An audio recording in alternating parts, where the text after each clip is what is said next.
I rank where the view is nothing less than phenomenal. For how I express and project from my abdominal. The only view better, both my daddy and my mama know. No living parents, my sons give me balance. My wife is my serenity, this mic is my identity. The world is foul enough, that's why I write without obscenities. Provoking danger with broken language and spoken anguish. Begging to get hurt, why would you ask to go through changes? Yes, Lord, life's a chessboard, master the angles. Control the tempo, be the one who holds the info. Acknowledge is just as deadly as machete swings. When spoken, the truth is as potent as that Medellin. While others swear the style is free, I just let it ring. Our time is undervalued, soldiers make us better kings. My fans on my shoulder, reaching after better things. Today I take the shot, for them I'd rather set the screen. My mama told me follow my dreams. My daddy told me get it by any means. Stand tall, make him bow to a king. But I've evolved, you can see the resolve. Look in my eyes when you speaking to God. Life and for those who be caught up in using what I was scarred with the muse. I guess they call it proving I'm more than an artist. Penciling out my darkest while stenciling out a harvest. And storing what gets me from A to B, just like garages. Instrumental with collages. Envision what I've been drawing. Broadway to give you rhythm like the great Lena Home. So bent on, found comfort in the storm. Find peace and on when you see them others perform. Organized chaos, I'll cast it like hey ya. That shit you saying now, we all know ain't make ya. So many nights was me and my notebook, no hook, no look, just me and my devils, but they so shook. Whatever it took, fuck the battle, ready for war. I ain't die, I evolve, living through these memoirs, regardless of the cost. And the gas made it this far with bars that'll last forever, like the wreck yard. My mama told me follow my dreams. My daddy told me get it by any means. Stand tall, make him bow to a king. But I've evolved, you can see the resolve. Look in my eyes when you speaking to God. I see dead people connect with my sixth sense. Heed no evil, get bread with my six friends. He's no diva, flexing the sick bends. Plex is a teacher, investing in big trends. Scared like a bear, disrupting the bull market. Double down shares, portfolio parking. Dow Jones average, big bank tank sharking. Elevated rank while face stays sparking. Dan John's pace, my grace will sharpen. In the biz since kids, Rosario Dawson. He got game, but he's not Jesus. Connected through the pain, data's rocking through your speakers. My daughter's like a mama, but she got my features. We teach her to be strong, never gonna need you. Like Ruth Long, she was born a leader. Underestimating the greats is the wrong procedure. My mama told me follow my dreams. My daddy told me get it by any means. Stand tall, make him bow to a king. But I've evolved, you can see the resolve. Look in my eyes when you speaking to God. I'm alone, but I ain't lonely. Least I got my homies. Peace is what they show me till I meet my one and only.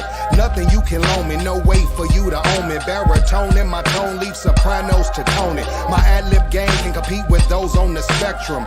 I ain't gon' diss them, but definitely don't respect them. Equivalent of holding the mic till you wreck them at the crossroads with the devil at a dark intersection. Question, is the sin eaten from the tree or neglecting to realize that he is me? Can't have me on lockdown when I'm as free. Stammer through the grammar so blind can see. I ain't trying to be, cause I'm built from the cosmos. And if need be, I raise up like P.D. Pablo. Climbing from the underground cause the dirt's off. Cage bird on my chest when I take my shirt off.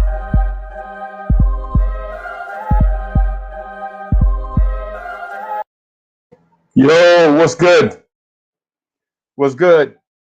Welcome to the Knicks at Night podcast. I'm your man, the co-host, Uncle Freezy. I'm joined by City for Real and Hoodie Cab. What's good? What's good? Can y'all hear me? Yeah. Okay. Hoodie Cab, you muted. Can you hear me now? Yeah, you good now. What's good? Oh, another night. How are you? How's everyone in the chat? What's going on, everyone? Man, I'm excited to be a part of this Blorange Tears family, man. The Knicks got to win. I just updated the Blorange Tears online store with some stuff.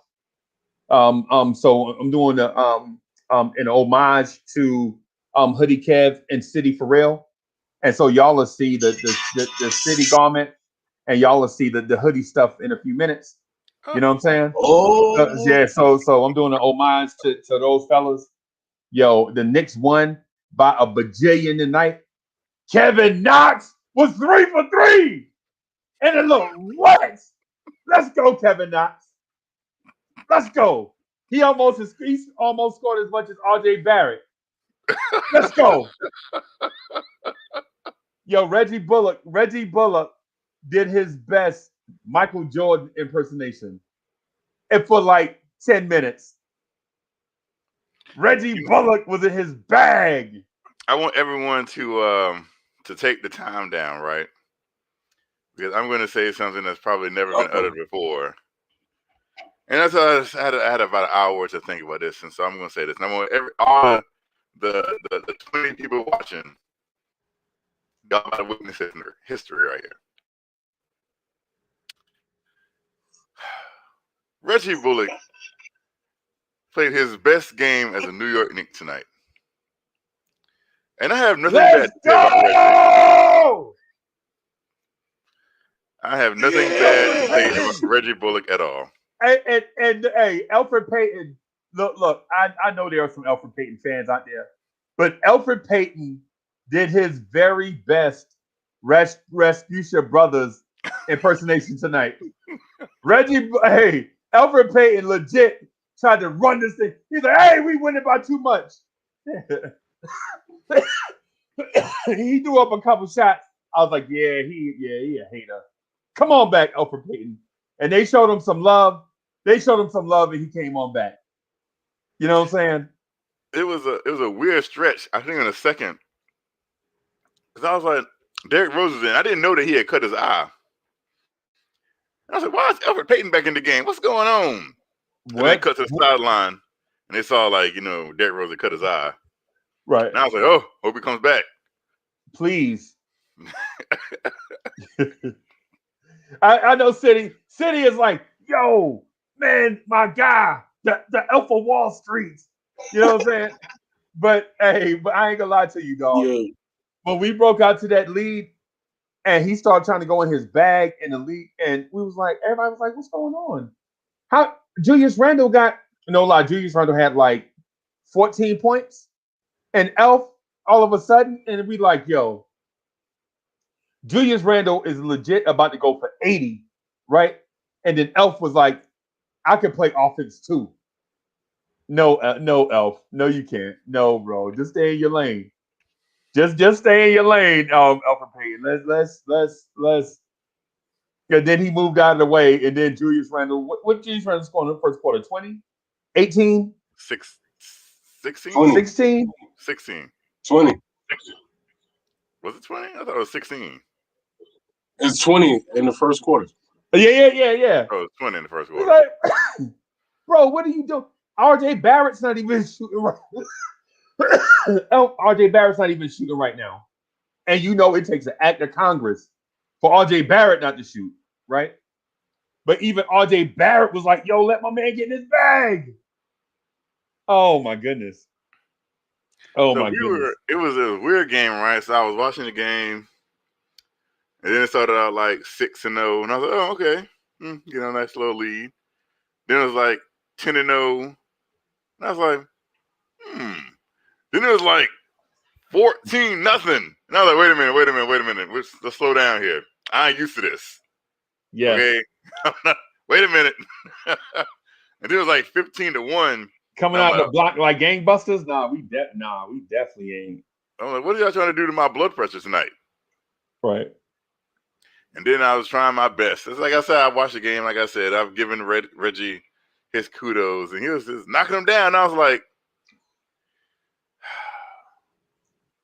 trying my best to have a mean face on every time he knocked down the shot. Kev, let me tell you something about Reggie Bullock. So Reggie Bullock reminds me of this baseball player named Sammy Sosa, right? The Cubs would legit be beating a team by 8 in the 7th inning, and Sammy Sosa would work a pitch of 13 pitches and then hit a grand slam in the rain and put the Cubs up by 12, right? And then the next day, all the Cubs need is a sacrifice fly to tie the game, and he'll strike out looking on a fastball straight down the middle of the plate. right? So what I'm saying is, I'm glad. Hey, Reggie Bullock did his thing, but you can tell Reggie Bullock is complimentary and not necessary piece, right? Reggie Bullock has to be, in order for Reggie Bullock to get in his bag like that, somebody else has to already be in their bag. You know what I'm saying? I'll say this: he got saved. And I'm not critiquing it. I'm not saying that's a bad thing. I'm just saying that's a reality. So you're doing something right when the reporters, because here's the thing. So the post game press conference is set up by the reporters. So reporters have to request to talk to a certain player, right? And usually like 3. So it's like the majority, like, okay, let's talk. So today was the first game where the reporters like, hey, let's talk to Reggie Bullock. So you're doing something right when you get voted to talk to the press. So he was talking with Julius, right? And they was talking about the game Monday against the Pistons. What you gonna do against the Nets big 3? And they kept like drilling about the Nets big 3. Because apparently everybody gets healthy to play the Knicks. I don't know why that happened, because KD all of a sudden always wants to come back against the Knicks. right. So Reggie got saved by Julius, right? Because he gave a bonehead answer because he's not used to talking to the press. And Reggie was like, well, we got a big 5. And it's so funny because Julius looked at him like, really? And so Julius like, nah, we got like a big 15. Right. And so I'm like, Julius, why did you save him? Right. Why? Right. Because I got a lot of respect. And your boy just last night, Uncle Frazier, and I'm coming at you. You was ready to throw Pele under the bus. He became a Knicks legend tonight. Man, get out of here. One game. Really? That's how we played do. through a dislocated finger. Did you see that? It was ugly. It was gruesome. And he got a block, 2 blocks. Yeah, it looked like a Z. Yo, yeah, it looked like a Z, bro. Hey, bro, you know what? If I had to go back to my cubicle Monday, if I got hurt, I'd have played through a broken leg. You know what I'm saying? I'd have played through a dislocated hip if I knew Monday I might be back at the insurance place doing cold calls. You know what I'm saying? So yeah. So I mean, I'm not knocking Pele. You know what I'm saying, or whatever his name is. I'm not knocking him for that. Listen, man, you got to do what you got to do. You know what I'm saying, in order to live that NBA lifestyle, bro. But I'm glad he did. He did show a certain level of toughness. You know, what can you can't, you know, whatever. Knicks legend in 3 minutes of play. Sign him to a multi-year extension right now. Man, really? Is there's a Pele hive already? Yes. He is up there. He is up there in the lore of Xavier McDaniels. Okay. What? Yes. Okay. I'm just saying, man. I'm just saying, man. Let's keep it real. You play one game with the Knicks and you get hurt that fast. What's gonna happen tomorrow? It's funny because we.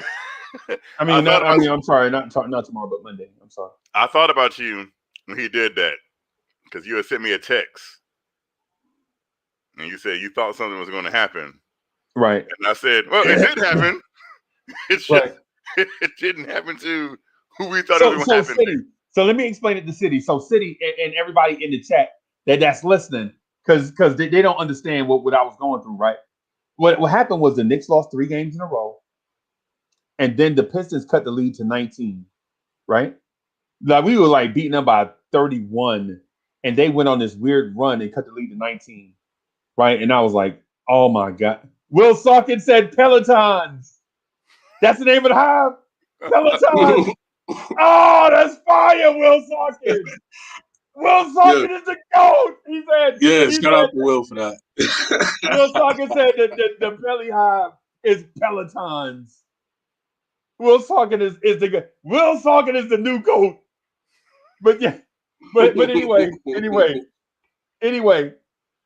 So I was like, yo, what can I do for my man City? Because I don't have no bread, right? So it was like, what can I do for City, like to show him how much I appreciate all the stuff like my man had been doing, you know what I'm saying, over the you know what I'm saying, past few weeks or whatever. I already had an idea for Kev. I even talked to him about it already. I just didn't put it on the store yet. So I was like, so what can I do for City? So I was like, yo, you know what I'll do? I'll do a superhero tee for City, and we'll call it like the City joint. You know what I'm saying? For superheroes or whatever. You know what I'm saying? Like the superhero City t-shirt joints. You know what I'm saying? And so, but then I watched Detroit. I'm like watching Detroit. I'm like, oh no. I'm like watching Detroit.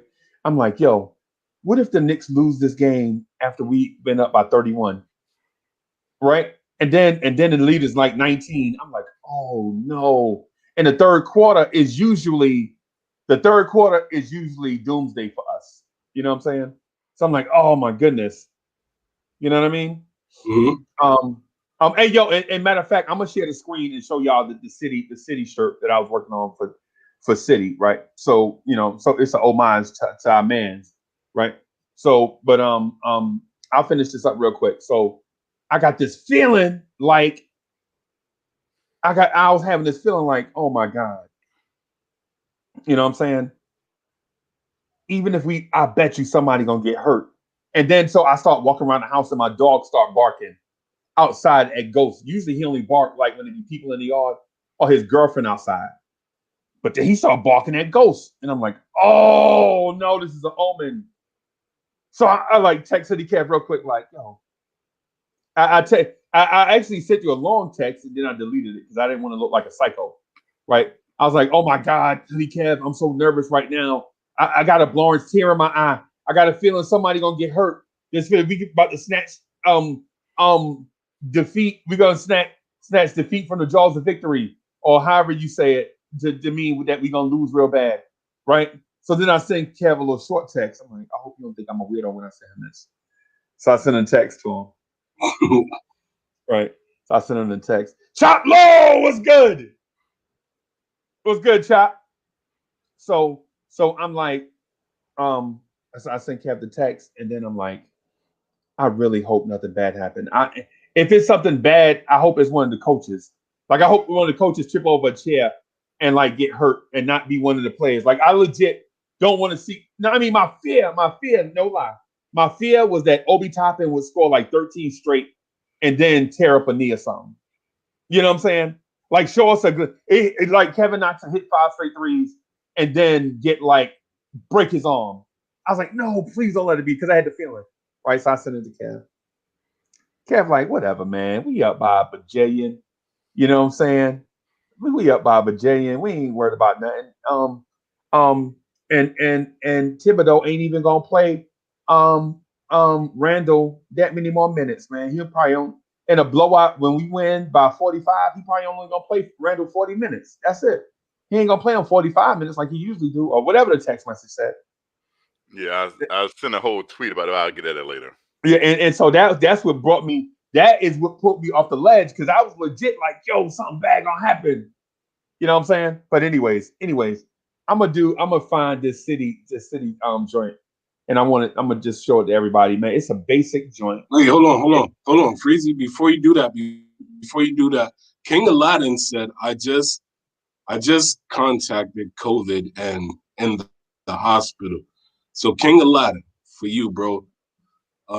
Hopefully everything turns out with you, man. Like, you know what I'm saying? I hope everything goes well. Like, you know what I'm saying? Get better soon. You got our best wishes coming from us, Uncle Freezy, Hoodie Kev, City. You know what I'm saying? Even my guy, if I have to bring him in the building, I'll bring Darth City in the building just to salute you, to let you know that we hope everything goes okay with you, bro. Feel better soon, man. Right, no doubt. And that's from all of us, man. That's from all of us. You know what I mean? Yes, sir. That's from all of us, man. So for everybody out there that's going through it, we hoping that we add some positive vibes and can do something positive, you know what I'm saying, through this fellowship that help you get through whatever it is that's not good going on with you. You know what I'm saying? That's for real. Even though we don't say it every day, that be our intent every day. So yeah, man. Let me see if I can find our joint though.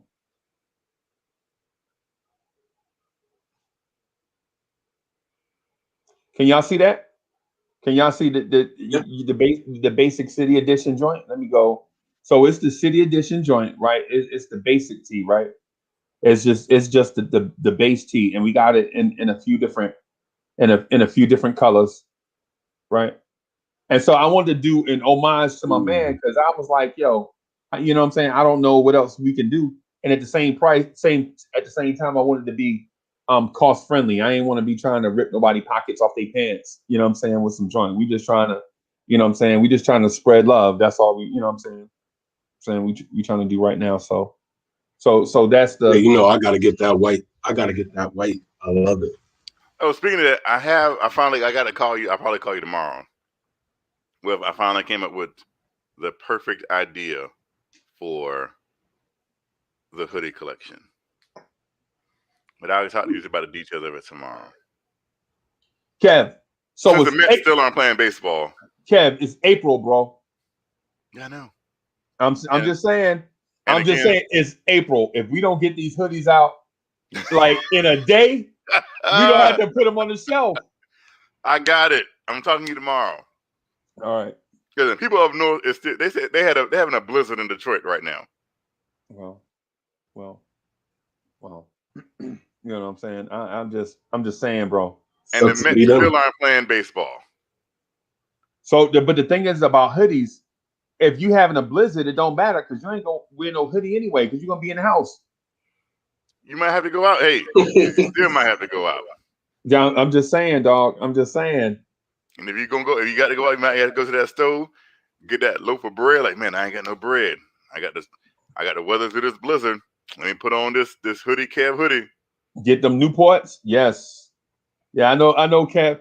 Kev, I know everybody don't smoke, man. I don't smoke either, man. That be my joke though. That be my joke, man, because I be walking around like job sites and stuff, and cats be like, I'm like, yo, what you doing? I'm like, man, Uncle Freezy, man, every time you come around, you be asking everybody what they doing, man. We smoking. Smoke on, bro. Hey, man, just do your thing, man. do your thing, man. I mean, what? Yeah. What you gonna do it behind my back anyway? You know what I'm saying? Just go ahead. You know what I'm saying? Just rock with it. So, but so I was in a tweet, right? Cause I got kind of mad. Kev, like, we got to do this in a progression. I got to. You left. Okay, so what happened with the air conditioner the other day in the car? Oh, so in case y'all don't know what he's talking about, me, like a bunch of people, took my car to the shop because my AC wasn't working. It was like blowing kind of lukewarm. Like, you hear that, City? And I'm like, okay, it's getting warmer outside, and I don't want to be in the car and be all hot and be all sweaty. I don't like that. So I took it to a mechanic that I know. It's how I got on the morning drive. Frazier's like, Kev, why did you take your car? You a grown man. You have another grown man working on your car. And I'm like, Freezy, if this is like an oil change, if putting oil in my car, or maybe changing a tire or something, I can do that. I can do it all day. But there's certain things you need mechanics for. That's why they're there. So I took it to this guy, and so what happened is like this. So one of my relays was bad. Usually when you press the button for your AC to come on, it goes to the car's computer, then it shoots up to the some kind of module or something, and then it goes to the actual compressor to turn it on. So my car was going to the computer, and it's going to the module, but the module wasn't sending a signal to the compressor to actually turn on. So the fan was just running. So he had to take the whole wire, take it out, and attach a new wire to it. And now it's blowing cool like the other side of the pillow.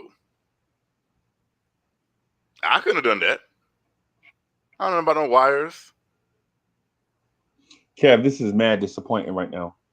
This is very disappointing, but we'll move on. Well, how is it disappointing? So it's okay. So if you had to replace your strainer in your transmission, I'd be like, okay, a lot of people don't have the tools at home to do stuff like that, right? But if you got YouTube and you have time, a lot of stuff you can do yourself. That's like saying anyone can disarm a bomb because it's on YouTube.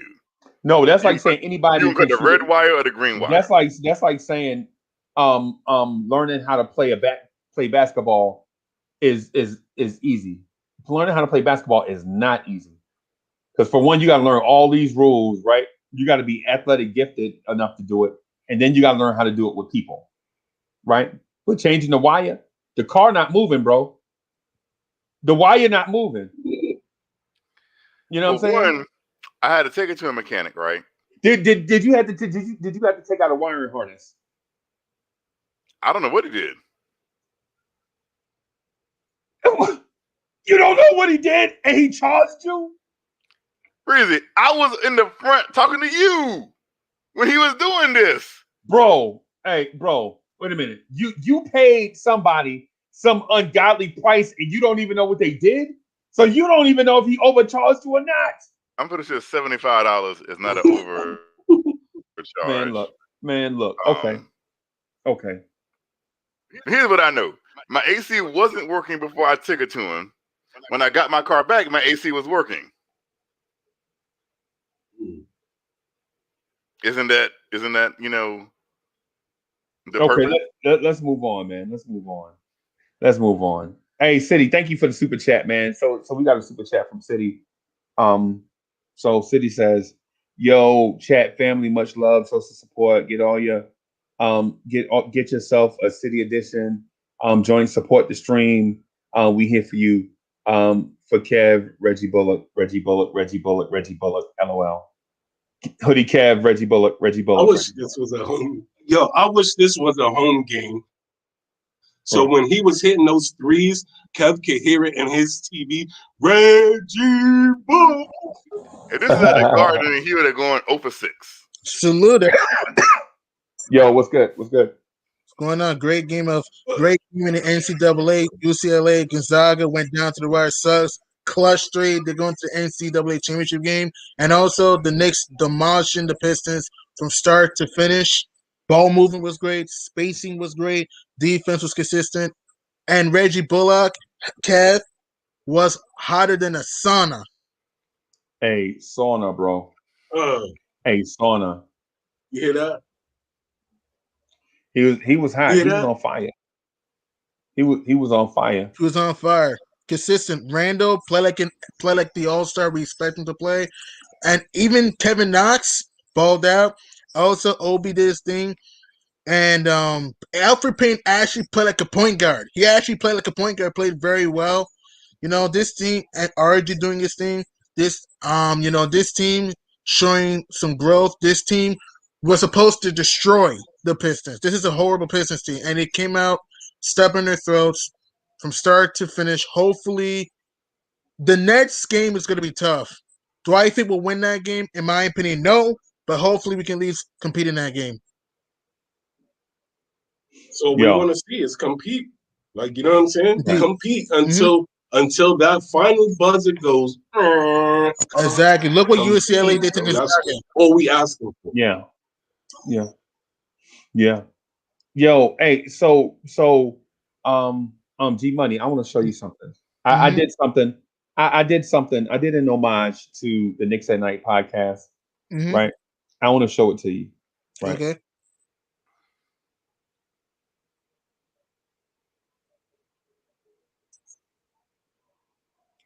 Can you see that? Nice. Can you see that? Yeah, I can see it's amazing. Whoa.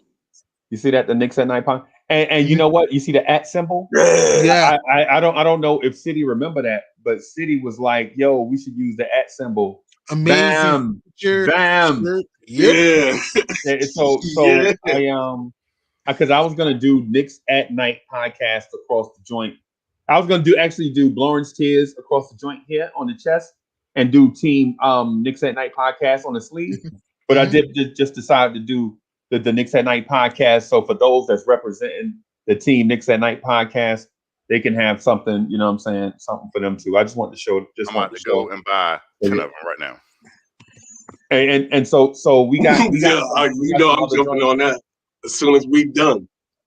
So Yeah, so I just wanted to show everybody that we legit trying to show because it's a shine. I said a shine. It's a show of support for the fam that hold it down for the Knicks at Night podcast.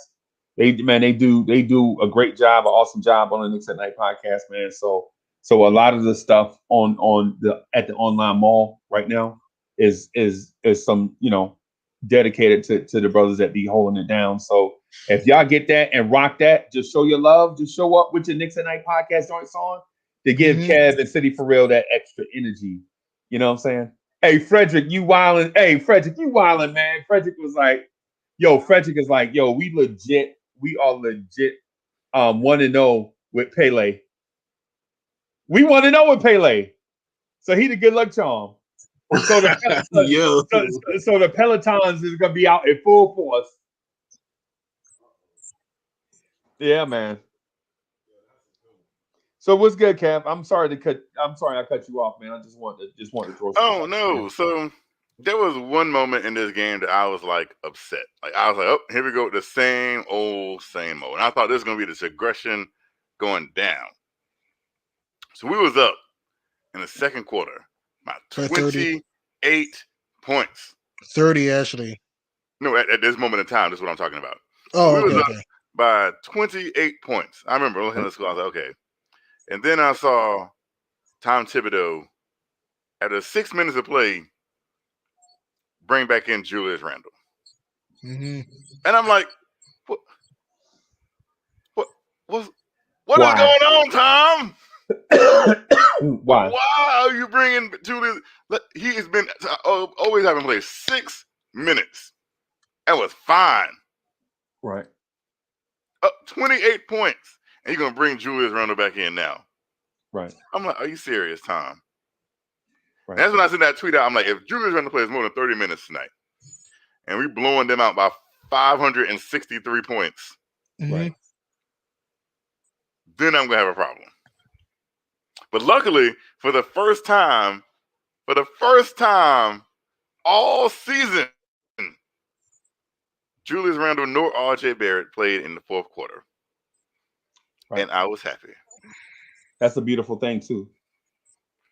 Yes, it is. That's when that's the sign like, you look at like the Milwaukee Bucks and Golden State when they was in their like championship run, when they blow a team out and you wouldn't see like Steph or Clay in the fourth quarter. Right. You think your team has reached a different level, like, man, I ain't got to play no more. I'm done. Right. Especially when you beat up, you hurt. I'm glad that Tom Thibodeau was like, okay, all right, let me not be the taskmaster that I usually am and bring them back in. Y'all can have the rest of the night off. I think we can manage with a 30-point lead. I think we can manage. Right. Right. Yo, did we do the roll call yet? Did I roll call everybody yet? No. No. All right. So let me do. Frederick, what's good? Julian Blum, we got you on the online store. Yes. Hadouken and Sharon, what's good? Ethan, what's happening? Brooklyn Belly, what's good? Will Salkin is a comedian. What's good? What's good? Eric G, probably drinking 6 different beers at one time right now. What's good? Trizzy Trey, what's happening? Wayne Peterson, we see you. What's good? C Mac, what's good? What's good? King Aladdin, get well, bro. What's good? What's good? What's good? Sure. Hey, Chop Low, what's good? What's good? C Mac, let me see. Where's Chris Chang at? I thought I saw Chris Chang in here. There he is. He down there. And I know y'all gonna be like, which Chris Chang? We don't know. It's like 78 of them. You know what I'm saying? But what's good? What's good? What's good? Yo, Raphael, what's good? What's good? Who else? It was one other person that Kaiser Sose was good. Our Future Gaming is in the building. Yeah. Our Future Gaming was good. Was good. Kaiser Sose, the usual suspect, is in the building. Was good. Cully, what's happening? Tums. Cully is making the rounds. I saw Cully on like 9 different shows today. Cully is a star in the making. What's good, Cully? What's good? What's good? What's good? Who else we got in here? We got a bunch of people. We got a bunch of people in here, man. It's a bunch of people in here, man. If I missed you, I didn't. If I missed you, I didn't miss you. You know what I'm saying? If I missed you, it was just an oversight. You know what I'm saying? Sorry, I got him. I got you, Freeze. We got Frederick in the building. We got Ishmael Revis in the building. I got you, bro. I got the pickup. My motivation was good. What is good, y'all? King Jerry in the building. Antoine White is in the building. What's good? What's good? Yo, so I want to say this while Kev ain't here. Kevin Knox looked good tonight. Mm-hmm. I mean, defensively, screen turn on. Defensively, some stuff. But offensively, he was shooting that thing like please don't ever take me off the floor. Mm-hmm. Yeah, he was like, yo, please don't never take me off the floor. You know what I'm saying? Mm-hmm. Kevin Knox did ball this is what we needed to see, man. Yeah, yeah. This was a feel good win. This was a feel good. This is and by the way, this is only the second game that we never trailed. The other time was in Boston. Crazy. Both of our both of our biggest wins of the season. Right. And so biggest meaning margin of victory, right? But I think it's biggest in terms of importance to the momentum of the season. Like legit, if we'd have lost this game tonight, we're in trouble. We'd have pack your bags, man. Pack your bags. You know what I'm saying? It'd have been over. It'd been over because Brooklyn, Boston, Memphis. I mean, yeah, Phoenix coming up, LA. It would have been a huge deal. Thank God we blew the Pistons out because this is not a good team. We blew them out from start to finish. We came up with the right mentality, valued the basketball, the ball movement was great, the spacing was there. Julius Randle played like an all-star. Looked like our all-star Julius Randle's jumper was flowing. Also, RJ Barrett attacking the rim. Elfrid Payton, I thought he played well and played smart in this game. And Reggie Bullock, splash. He was red hot. Kevin Knox balled out. Obi played, showed some hustle. Taj played well, showed some hustle and grit. You know, even Noel clogged the paint, did a decent job of Plumlee. So hopefully we can keep this up for the rest of the year. It's going to be tough because, we got Brooklyn coming up, Boston. So we'll see how it goes. And Phibbs may use the right rotations, in my opinion. Right. And this is one thing we forgetting. Afro Julius had a good night tonight. Without the card, finally, without cons. Thank God. Yo, let's go. Like, Afro Julius had a good night tonight, bro. Like, come on. We couldn't make this up if we tried. Like, you know what I'm saying? Right. You already know what happens when he don't have the braids in. Usually it's not a good game, but Afro Julius came out tonight looking like Afro Samurai, okay? Like, you know what I'm saying? He was slicing and dicing, lighting it up. Let's go. All-star Randle. He had that game face on, dialed it up. He had the eye of the tiger. That's what I want to see. He had the eye of the tiger. Right. Hey, so the new Knicks says, I think I was the first to spell it K it in. If so, man, that's an oversight. That's an oversight on my part. You know what I'm saying? That ain't me trying to take credit from nothing. You know what I'm saying? That's just an oversight on my part, man. You know. But still, we still working together on some stuff. And we still trying to put some stuff out there in the online mall. So, it's things are coming. I'm just a slow mover with stuff. That's all. So where's Eric G at? That's okay. Eric G is saying he's down there. He's saying we're gonna beat Brooklyn Monday. I don't know about that. Eric, Boston, you listen to Eric G. He thinks we're gonna win every game of the season. Nah, we're not beating Brooklyn on Monday. Wednesday, we might beat Boston. I think we might win on Wednesday. Monday, Look, I would Where's it love at? Wednesday. Where's it at? In Boston in or Boston. In Boston, you never know. I think it'll be. I know last time there we clobbered them, but I know it's gonna be a closer game this time around. So it's gonna be a tough game. I don't think we'll beat Brooklyn. I'm a true Knicks fan, but I gotta be honest. I don't see how we beat the Nets. I know they're gonna be in the back to back because they'll be in Chicago today since it's after midnight. They'll be in Chicago today. But tomorrow, I don't see how we beat Brooklyn. We just, even though we have defense, we just don't have the firepower and the depth to knock off this Nets team. I'm not saying it will be a huge blowout. That's not what I'm saying. But what I'm saying is that I don't see we don't have enough go-to guys. Brooklyn, they have three of them: Durant, Kyrie, and Harden. It's gonna be tough. And don't forget, Joe Harris can shoot. You know, Bruce Brown can defend. Claxton can fly. You know, Blake Griffin can stretch the floor. Same thing with Marcus Aldridge. It's gonna be a tough game, man. I don't see us winning on Monday. I do think we might beat the Celtics on Wednesday. I don't see us winning on Monday. I don't see it. Gotta be honest. yeah? I see it like this, man. I see it like this. Check it, right? I see it like this. As long as we keep it close, if we keep it close and we don't get blown out,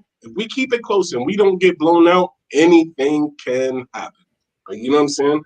I don't want to say, I'm not going to sit here and say that we're going to get blown out, whatever, but I feel like this. No, we with won't get our blown team, out. if we keep it close, if we just keep it close, anything can happen, man. You never know. Drew, UCLA almost did the unthinkable. UCLA almost pulled off an upset. If it wasn't for Suggs hitting a crazy shot, who knows what happens in double overtime? Right. I love the passion. I love it. I love it, Knicks fans. But let's keep it real. As you know how to say in life, remember, keep it real. That's what I'm doing. You young folks, keep it real. I'm keeping it real. I would love for us to beat the Nets. Love it. But with KD coming back, and we know he's just coming back, so he's not going to be. Coming back. He's not going to be 100% KD. Or maybe he is. I don't know. That's a horrible matchup. They have too much firepower. It's not even the firepower. It's like I said, it's just a horrible matchup because oh goodness. I'm going through the matches in my head, and the more I think about it, it's like, oh God, Lord, have mercy on my soul. So let's say if I'm Tom Thibodeau, of course.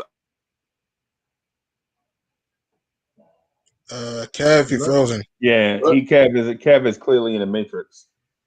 Kev is in the Matrix, man. So I don't know. Yeah, all I heard was if I'm Tom Thibodeau. Yeah. We hard going this Wednesday, Monday. Yeah. Oh, okay. Anybody else has an opinion? Kev, you back? No, Kev. No. Yeah, Kev back. There you go. Okay. I don't know. I have this thing at the stupid Spectrum.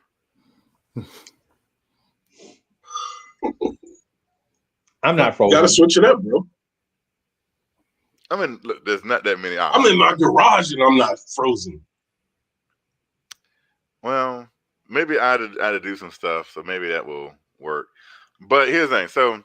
If I'm Tom Thibodeau, I guess I'd put Reggie on Harden, and then I try Alfred on Kyrie, and put RJ on Joe Harris.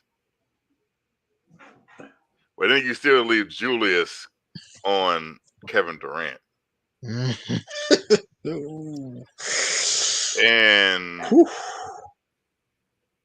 I mean, I'm pretty sure Nerlens Noel will be fine against LaMarcus Aldridge. It's just there's nothing you can do to get around that.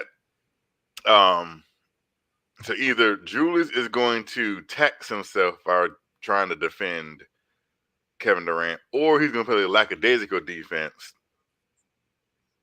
and Kevin Durant is going to be Kevin Durant. So it's either or. But then again, when you have a generational great like Kevin Durant, you can't really be mad about that either way. It's Kevin Durant. I mean, there's a reason why these players are who they are, right? Like I said, it was just such a horrible matchup between them and us.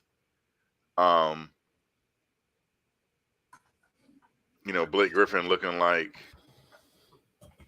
I don't know. So hopefully Obi can be like, hey, Blake Griffin, let me just do what you do. I don't know. So we'll see what happens. We'll see if we're able to slow them down. Because if they get out and they start running and pushing the pace, and we can't deal with them at all. But then again, there's 29 other teams that can't deal with them at full strength either. So, I mean, the good news is that the Cleveland Cavaliers did beat the Nets. I know that was pre-Blake Griffin and Aldridge, but the Cavs did beat the Nets at full strength. I mean, the Nets are not unbeatable. I don't think we'll win Monday. If I have to be Benny Man, I'm going with the Nets. But it is the regular season, so maybe Brooklyn could get careless with the ball. Maybe, Harden, Kyrie, KD may have an off night. So it is possible we could win Monday. It's possible. But if I had to be a better man, I don't think we will win. I just think the Nets just have more depth, has more spacing. And even though the Nets are not a great defensive team, they have improved a little bit, just slightly a little bit, though. So it's gonna be tough. And remember, they got a good bench. Bruce Brown, Jeff Green. Jeff Green destroyed us last meeting. Claxton. So also you have Shammy who can stretch the floor. You have all these guys, man. It's gonna be tough, man. I'm not saying it'll be a blowout. I think we could fight a little bit, but if I had to be a better man, and I gotta be an honest Knicks fan. It's not pessimism. I'm optimistic, but I gotta be honest. I don't see how we beat the Nets. I think we might beat the Celtics on Wednesday, but I don't see how we beat the Nets. I don't see it. I don't disagree with you. Right. Was it Mama? I'm not even gonna try, but I just wanted to say that to that point, I feel like the best way the Knicks may have a chance, if I'm Tom Thibodeau, is to focus on James Harden. I think because yes, that team is the Nets are loaded, incredible, right? An incredible basketball team, but Kyrie's not a phenomenal. He's a great on the offense that can score at will, but to have him play point guard before the Brooklyn Nets had Harden, it was kind of difficult for that team to gel. I feel like the engine of that team, you got to start with the engine of the team, and that's debatable. Is it Harden or is it KD? But with Harden, he knows how to use DeAndre Jordan very well. He also knows how to use Kyrie Irving when he's with Kyrie Irving, also with Kevin Durant. So he is like the guy that he is the MVP. Like he said it himself. So you got to start with the MVP. So I feel like, and that's not easy in itself, but I'm less intimidated by if the Knicks can contain James Harden well. That's where you could lose 100 points, 100. The Knicks are going to score easily 120, but it could easily be 140 if you're not paying attention to the MVP. So it starts with Harden first, in my eyes. I would start with Harden first because he is the reason why you can lose by 20 or by 30. And if you want to keep it close, you start with him first. And we got to play without fouling. Brooklyn likes to attack the rim. We got to play without fouling. Right. So... yeah, it's going to be a tough game, man. I would love to see us upset Brooklyn, because I was born in Brooklyn, by the way. I would love to see us upset Brooklyn in my hometown. But we got to rebound, because the Nets are not a great rebounding team. We got to out-rebound them if we can. We got to close down the shooters, and we got to limit turnovers. Brooklyn likes to run in transition. We got to limit turnovers and value possession. And in a close game, we got to come clutch. Look, we fought our butts off in Brooklyn. I'm happy that we competed, and I'm happy that we had an opportunity. But at the same time, We didn't. Frank missed a shot. Bullock missed a shot.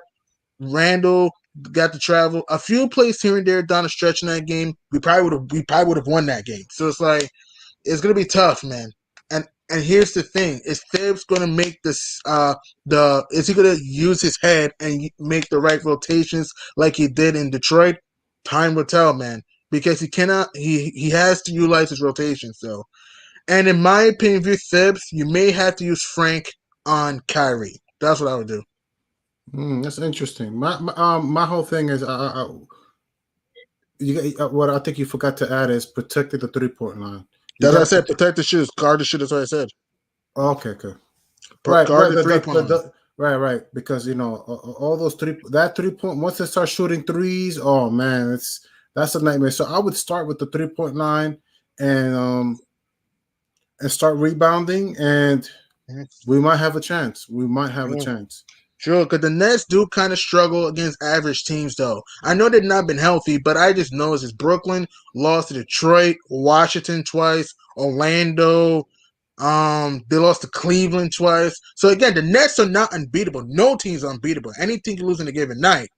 I'm just saying is that if we could come out here and like you said, guard the shooters, limit turnovers, try to protect the rim because Brooklyn likes to they like doing the pick and roll with Jordan and try to limit the pick and pop with Griffin and Aldridge. We have we have an opportunity to at least make this game competitive. If we pull this game off, this might be the biggest win of the season if we pull it off on Monday. And that might get us. Sorry, go ahead. No, finish and then I'll chime in. Finish. All right, I'll make this quick point. If we beat the Nets, we might go on a run. We might take off.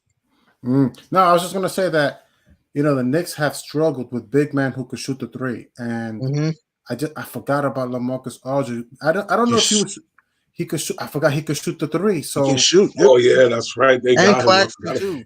Yes, so that might be a nightmare. Something to to prepare about. Like if LaMarcus Aldridge can get it going and start shooting the three, bro, that's a nightmare that I was not anticipating. We got James Harden who can shoot the three and get Kyrie going, and not to mention LaMarcus Aldridge doesn't have to go inside. He could just literally pick and pop the three. Oh my god, that's gonna be a nightmare. It is. It's gonna be tough. I'm not saying we'll get blown out. I think because, like I said, Brooklyn kind of struggle. You think we'll get blown out if LaMarcus Aldridge starts shooting threes? If Aldridge goes off, if Aldridge goes like that, we're getting destroyed. I don't think we'll have that big of a game. I think we'll have a decent game. I don't think we'll have that big of a game. I think we may lose around like 15 points-ish, around that. That's my guess, around like 15. Okay. I don't know, man. I just really feel like if we can just keep the game close, come out with good energy in the beginning of the game, and not play, Brooklyn style. Certain times typical Knicks basketball where we come out in the first quarter looking sluggish. So how we came out tonight, that's how we got to come out. Guys got to make shots. That's what it's about. We play tonight, we have to come out the same way, same energy. Guys got to make shots. You know what I'm saying? And if Afro Julius is thing now, what I'm saying? If he looks at that in Brooklyn, he lead the way. What's that? And don't forget, this is a team that we might see in the first round. If the season ended now, we might see these guys in the first round. Right. Let's hope not. Right. Okay, I want us to get. And not saying that because I'm scared, but you know what I'm saying. I want us to move up in the rankings. You know what I'm saying. I want us to make a name for ourselves. You know what I'm saying. I don't want to be that team that you know what I'm saying, that people look at us and be like, oh yeah, these guys, they just barely made it. You know what I'm saying. True. Because then that gives the other team confidence to feel like they can destroy us. You know what I'm saying. Although I know our team is gonna have their own confidence or whatever, but I don't want to be that bottom of the barrel team. You know what I'm saying. I want to be that team that's in the middle of the mix where they see us and they be like, oh, yo, you know what, man, these guys are for real because they right here in the middle of the mix with everybody. Like, you know, I don't want to be that bottom seed where teams feel like they're gonna walk all over us. Although our team has proven that they can't walk all over us. Like, you know what I'm saying? We've proven that many and many times before. So, like, I don't know, man. It's just crazy to even be talking playoffs. Like, you know what I'm saying? To even be thinking about talking to playoffs as many years as we had back. Crazy. And the thing Unbelievable. is, to your point, we've been talking playoffs since the first game of the season. Like, wait a minute, we've been talking about and it's still going. So I'm surprised we're still talking playoffs since the beginning of the season. Look, we're 1-0. We're 2-0, and look, we're up to the almost 50 games played so far, and we're still talking playoffs. 25 and 25, and you know, and we have a lot of home games coming up. If we can at least get one of these games on the road, or if we get greedy and get both games in Brooklyn and Boston with a good homestand, this team may take off because we got Memphis. Memphis will be very, very tough, but I think we can win that game. Toronto, I know we struggle with the Raptors, but Toronto's been horrible in the second half of the season. So we should win that. And then the rest of the schedule. So it's one game at a time. We got to execute, make the right rotations. Thibs got to be open-minded and not be stubborn. And I love how Thibodeau used, you know, Rose in very well, Peyton and Quigley. He didn't, like, you know, stick with one guy all game. And also, I loved how and I know he put Randle in a little too long in the first half, in the second quarter, but I loved how he managed Randle's minutes in the second half. So, yeah, if we can continue to build, try and limit our mistakes, and try to stay healthy, this team can really, really do some good things. Because this team has been one of the surprises of the NBA. We had to be honest. Many people, including myself, didn't think the Knicks would be a playoff team. And if the Knicks make the playoffs, Coach Thibs may be in the running of Coach of the Year with James Borrego, Monty Williams, and Quinn Snyder. And to defend Tom Thibodeau, you know, they got a good signing in Gordon Hayward. The Knicks are, you know, they got $15 million still available, maybe $14 million available now. So, you know, I'm sure if Tom Thibodeau can get a good signing player like Gordon Hayward, he could get more wins out of this team. So, but I feel like you just mentioned Derrick Rose. I hope that Derrick Rose can step up in this game because man, I'm gonna be honest with you. I'm gonna be honest. When you mention him, this is a type of player that I always forget is on this team. I don't know what he just played today. I'm like, great, he played good, but he's so like he comes off the bench. You see him now. You see him now. You don't. That's what I call him. He's a great player, but he's either COVID-19 over a death in the family. Like we traded for him. Was it January? Yes, January. Yeah, and I haven't seen him as. I mean, if you ask me where he's been, and it's April. Today's April. If you ask me where he's been all this time, I don't have a clue. I mean, he hasn't stayed healthy. Wasn't he injured or whatever? And then he had the he was injured. He had the virus, the family thing, and then he had the COVID thing or whatever. So, you know, we got to chalk it up to that. That's the reason why we haven't seen him. It's not like, you know, it's not like he was just fully healthy and on the bench and we didn't play him. Like, you know what I'm saying? Like, he just like, you know what I'm saying? Like, he had stuff going on that, like, you know what I mean, bro? Like, what can we say about it? He has stuff. No, we can't. But I just always forget that he's on the team. I'm like, oh yeah, we got Derrick Rose.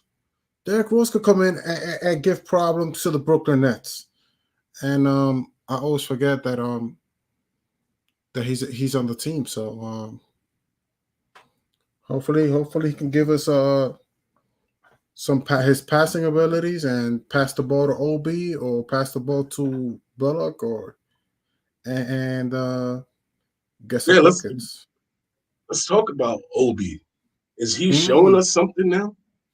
Is he finally starting to break out of his shell and be the Obi Toppin that everybody thought he was going to be? Is he finally starting to show that glimpse of it? I hope so, because man, so far if you look at his minutes, he's been getting like if you look at like the past stats, because not only do I look at the game, but I also go to Yahoo and I look at the box score from there, and I see his stats, and I'm like 7 minutes and 6 points, 10 minutes and 9 points. So I'm like, okay, he's producing.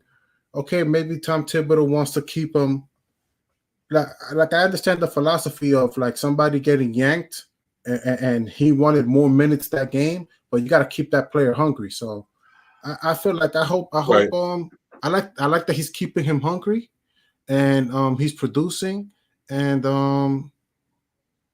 I mean hopefully we're getting more Obi, you know. Hopefully. Yeah, hopefully. Hey man, sorry about the interruption, man. I uploaded something and it keep booting my camera off. So I don't. It's the antivirus joint. You know, you put the antivirus on your thing, and they ask you all these different options, and so it's booting my my camera off, man. So I apologize for that. Yeah, man. Well, what do you think, Freezy? So I asked God Moses. I said, are we finally starting to see the Obi that we've been expecting from what they were talking about, like, you know what I'm saying, in the draft? Are we finally starting to see that guy, you know, do those things on the court? I don't know. I don't know if I can draw the total Obi picture based off of say a couple of performances. Yeah, a couple of performances. You know what I'm saying? What I would like to look into though is seeing the fact that he is actually coming out of his shell more and looking to contribute more. You know what I'm saying? So because tonight it looks like my man had 8 points and an assist, 2 rebounds, whatever. Shooting the ball. And that one assist, I feel like he shouldn't have even got, like, you know what I'm saying? Because he was like wide open, and he was like open for like a good second and a half, and like, you know what I'm saying? And then he just decided to pass it. Right. I'm gonna say this. I'm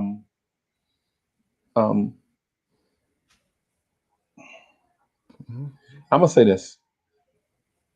I think it's more of everybody trusting Obi and less of Obi trusting other people. You know what I'm saying? I think it's more of a, this kid's coming in with such high hopes, or such high hopes about an organization. Let me put it that way. Like if I'm Julius Randle, I'm legit like thinking like, who is this kid thinking he gonna come in here and take my spots? All these positions up for grabs. I'm the best player. All these other positions up for grabs, and y'all gonna draft a dude that play my position? This don't make sense to me. If I'm Julius Randle, I'm a little buff. You know what I'm saying? I've been in the weight room. I'm working on some stuff. You know what I'm saying? If I'm Julius Randle, I'm thinking to myself, why are y'all drafting a guy that played my position? And it's probably gonna make me have me in a space where it's like, yo, this kid is gonna have to come in here and prove himself to me, anyway, right? But it's like it's like whatever. I guess it depends on the way you think about it. It's less about Obi trusting them cats, them trusting Obi, I guess. And I think over time, it's a situation where both sides start finally trusting each other. You know what I'm saying? I missed the beginning of this conversation. Hey, are we having issues? I'm good. What? Okay. Yeah, because I'm good. Because I lost my camera. A little while ago. It's the reason why I disappeared on here, and I think it's has something more to do with my setup here as opposed to StreamYard. So I just wanted to see if everybody else, Because if everybody's having a StreamYard issue, maybe I'm having the same issue. Is what I'm getting at. Yeah, hold on. I'm having a spectrum issue. Okay. Really got to call somebody on Easter Sunday and be like, look, enough is enough. Right. Enough is enough. I'm tired of going through this every night. Every night. Especially recently. I don't know what's going on because I used to not have this problem. I feel you. What they're gonna tell me is, oh, if you subscribe to like this package, you won't have these internet, so you want me to pay more money. Yeah, more money. Mm-hmm. So I can get like 50 megabytes instead of 30. Right. You won't have this problem anymore if you upgrade to Spectrum Gold Internet. Kev, a dude told me one time. I was like, hey man, how come every time I come around you ain't working? Dude was like, if you pay me more money, you'll get more work. And I was like, no, thank you. Thank you. Hey, go see Miss Janie. She gonna have something for you when you get up there. You know what I'm saying? You like, dude, you just Kev. A dude, think about this. Dude is like, same thing with Spectrum. Dude was like, hey, we ain't gonna give you we ain't gonna work at all, even though you paying. You know what I'm saying? If you pay me more, then you'll get more stuff. What? No, I don't need that. Nah. I guarantee if I come on here tomorrow and be like, you like, Kev, we having a Spectrum. I'm like, they told me if I upgraded, I'd have better. Hey Kev, so I can't do Easters. It's one of those days blocked out on the Blorange tier schedules. Oh, no, I mean like the next time I come on. Okay.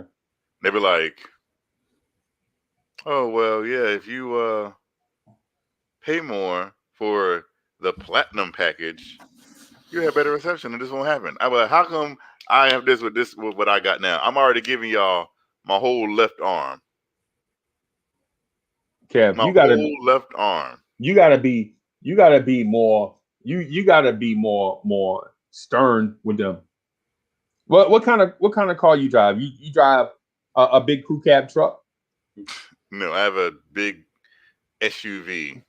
So what is that? You said what is it? It's an Enclave. Acadia. It's a Yukon. A GMC Acadia. Don't smirk at me about that car is a very good car. It's very spacious. It's a smooth ride. I'm not judging, bro. I'm not judging. You got enough room in the back for tools and stuff? I have enough room in the back for like a sofa. Okay. Listen, so Raphael, I'm sorry if this conversation just take like the weird twists and turns or whatever. Mm-hmm. But I just figured, you know what I'm saying, Hoodie Kev would be driving like a GMC Sierra, you know what I'm saying, crew extended cab. You know what I'm saying, that you could throw stuff on it like winches and on the back, you know what I'm saying? Stuff like that on the back. You know, machines, you can tow a lot of stuff with it. That I just pictured him as that guy. Really, a guy who works in the hospitality industry is going to be hauling around tools and machinery. Yes.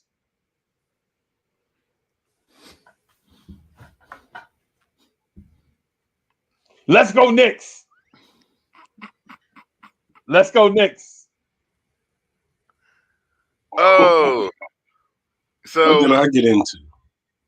Let's go Knicks. That's what it is. Let's go Knicks. So at what point in tonight's game did y'all feel like this was going to be just a complete rout? First quarter. Even in the first quarter, I was like, because I wasn't thinking this was going to be a rout. I was thinking to myself, I was like, they're going to come back. You know, they're going to get some stops and they're going to do something and make it close, and because we're going to stop scoring. Yep, that's what I thought. I knew Frank, Obi, and Knox was coming in long time ago when I saw that first quarter. It was 41-15, and at one point, like within 5, I think it was like they only had 3 points. It was like 23-3, like 23-3. Mm-hmm. Oh, 25-3. Sorry, I think it was like 25-3. I'm like, okay, Knox, okay, Obi, okay, Frank, get ready to get going. Yeah, you guys. I thought they were gonna get more minutes than they got. They only played like 5 to less than 10 minutes, all of them. But I thought they were gonna, like, if I was Tibbs, I probably would have started them the whole fourth quarter if it was me. But you know, I know the Knicks have been inconsistent with keeping up leads, but this lead, the way they were defending, I knew the game was over the way the Knicks were defending. It wasn't the 25 points. It's that they were holding them to 3 points, like for like 2 minutes, 3 minutes into the game, 4 minutes into the game, 5. I don't know. I think they had like double digits, like after 5 minutes into the game. I'm like, no, this game is over. Okay. Yo, and didn't Julius and Reggie Bullock have like, I forgot how many points they had now combined in the first quarter or whatever, but it was crazy. It was like something ridiculous. Somebody in the chat. Reggie Bullock had 16 points in the first quarter. Yes! I remember each and every and point. yeah, and Julius had 20. Yes. Reggie Bullock had more points. Reggie Bullock had more points than RJ Barrett. I was shocked. And he was and he stayed focused too. Reggie. Reggie. What are you gonna say about the man today, Kev? I've already said that this was the best game I've seen Reggie Bullock in a Knicks jersey. You want Reggie Bullock to sign an extension.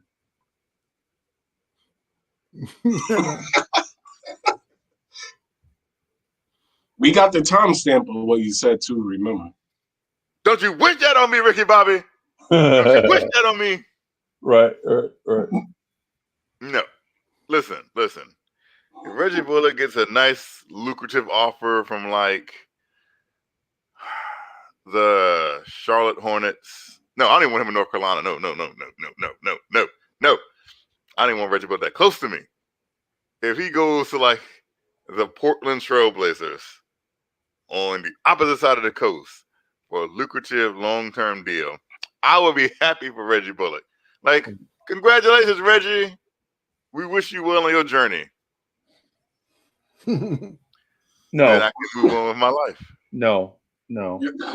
I believe secretly you want Reggie Bullock to be here long term. And I believe I can fly. I believe I can spread my wings. You believe you can touch the sky? Okay. Right. And you think about it every night and day? Spread my wings and fly away? Yes, spread your wings and fly.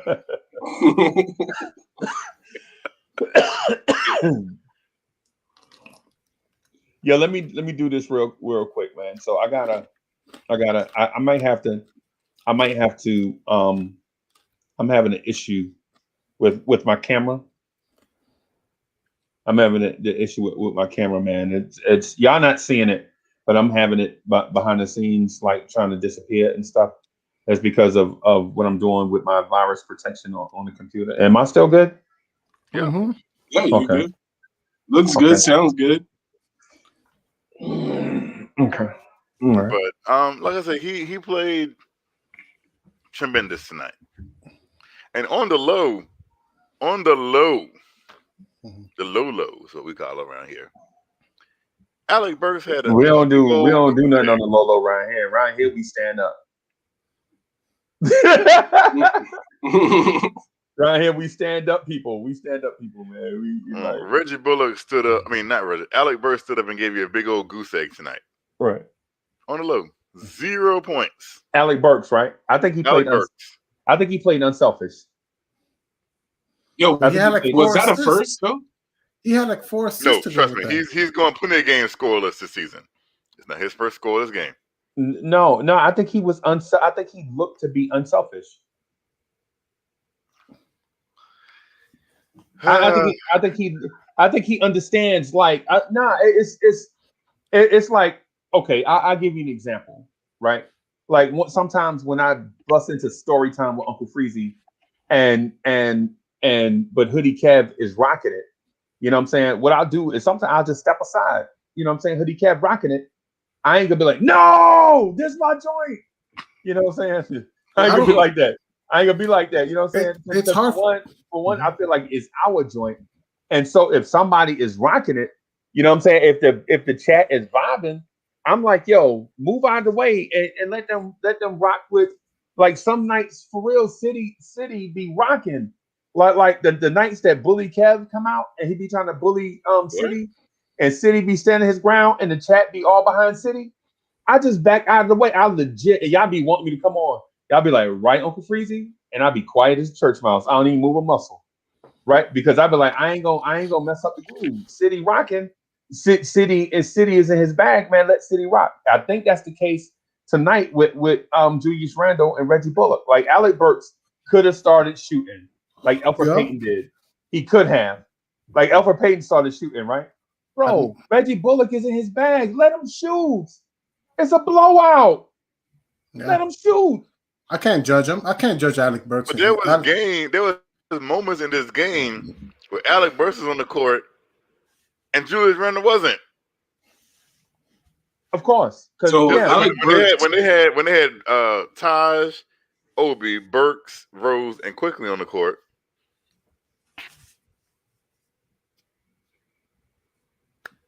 Where was the offense then? What shit? Hey man, was this a blowout tonight though? Was this not a blowout tonight though? This was a So why not let everybody else shoot? See, that's what I'm saying, Hoodie Kev. See, you don't understand passing the mic. You know what I'm saying? When others that don't normally score are in their bag, pass the mic. It's plenty of nights Alec Burks can get his. Yeah, Alec Burks played 15 minutes tonight. Okay, he played 15 minutes, 0 for 2 from 3, but he had 4 assists and 2 rebounds. I told you he had 4 assists. I don't need. I'm not judging Alec Burks in this game. If you want to, that's fine. But I want to judge him more when the game is more in the line. But it's good that the game was over at halftime already. Yeah, I'll be honest. So here's the thing. It reminds me of this whack football team that used to get lucky, right? So I'm a fan of the Chicago Bears, and I have been since about 1977, right? And it's random how I got to be a Bears fan. And yes, it is story time with Uncle Freezy, right? So we used to play this game in the street called Free for All, right? Where we could take a football and just throw it up in the air, and whoever catch it got to try to run it for a touchdown. But everybody who don't have the ball used to try to knock your head off, right? Mm-hmm. And everybody else used to be like all the dope running backs. Everybody, like, as soon as we get out there, they used to be like, I'm Franco Harris, I'm Tony Dorsett, I'm such and such. And one day I was sitting on the sideline. Mr. Ronald was like, yo, Mr. Ronald was cool, boy. He had this yellow road runner. He used to have a good job. He used to work at the factory, right? So they used to make good money. My pops used to make good money too, man. My pops used to drive this clean Buick Electra 225. We used to know it as a deuce and a quarter. Deuce and a quarter. Yes, right, sir. Right. So Mr. Ronald wanted to me. He was like, Uncle Freezy, man, why you crying? I'm like, man, I ain't crying. Get out my face. I was a kid, you know what I'm saying? I was that kid. Like, you know what I'm saying? Like fake overly tough kid. Like Mr. Ronald, like, Uncle Freezy, why you crying? Man, I ain't crying. so he was like, yo, so why you crying, B? And I'm like, man, I told you I wasn't crying. And then I was like, everybody got all the good football players and I don't have none. And he was like, yo, they got Chuck Foreman? Yup. Wow. All the good football players. They got all the good football players was gone, right? At least so I thought. So he was like, yo, anybody got Walter Payton? I was like, who is Walter Payton? He was like, You don't know who Walter Payton is? You don't know who Sweetness is? I was like, man, didn't I just tell you? And I'm like, yo, I swear to you, I'm like 9. And I'm talking to Mr. Ronald. Mr. Ronald like 40, right? I'm like, Mr. Ronald, didn't I just tell you I don't know who he is? And so Mr. Ronald was like, yo, bet, I tell you what. The Bears play tonight on Monday Night Football. Tell you what, come on over. Man, I'm going to send Ron Jr. over to come get you, right? I'm going to send Ron Jr. over to come get you. You just tell Jimmy and Miss Shirley, you know what I'm saying, that you're going to be over here with us watching the game. And I was like, I ain't got to tell them. And I'm like, nah. But I did have to tell them. You know what I'm saying? So about 8 o'clock, Ron Jr. come over, and he like, hey, Mr. Jimmy, you know, can Uncle Freezy come over here and watch the game with us? And my pops is like, we got any beer in the refrigerator? And I'm like, yeah, we got. Hey, yeah, this is me. Yeah, we got plenty of beer in there, pops. He's like, well, go ahead then. We good. I got some Winstons. I got some Winstons on the dresser. Yeah, you got plenty. You got 2 packs of Winstons. Well, go ahead then. All right. So I go over to Ron Jr. house. I go over to Ron Jr. house, right?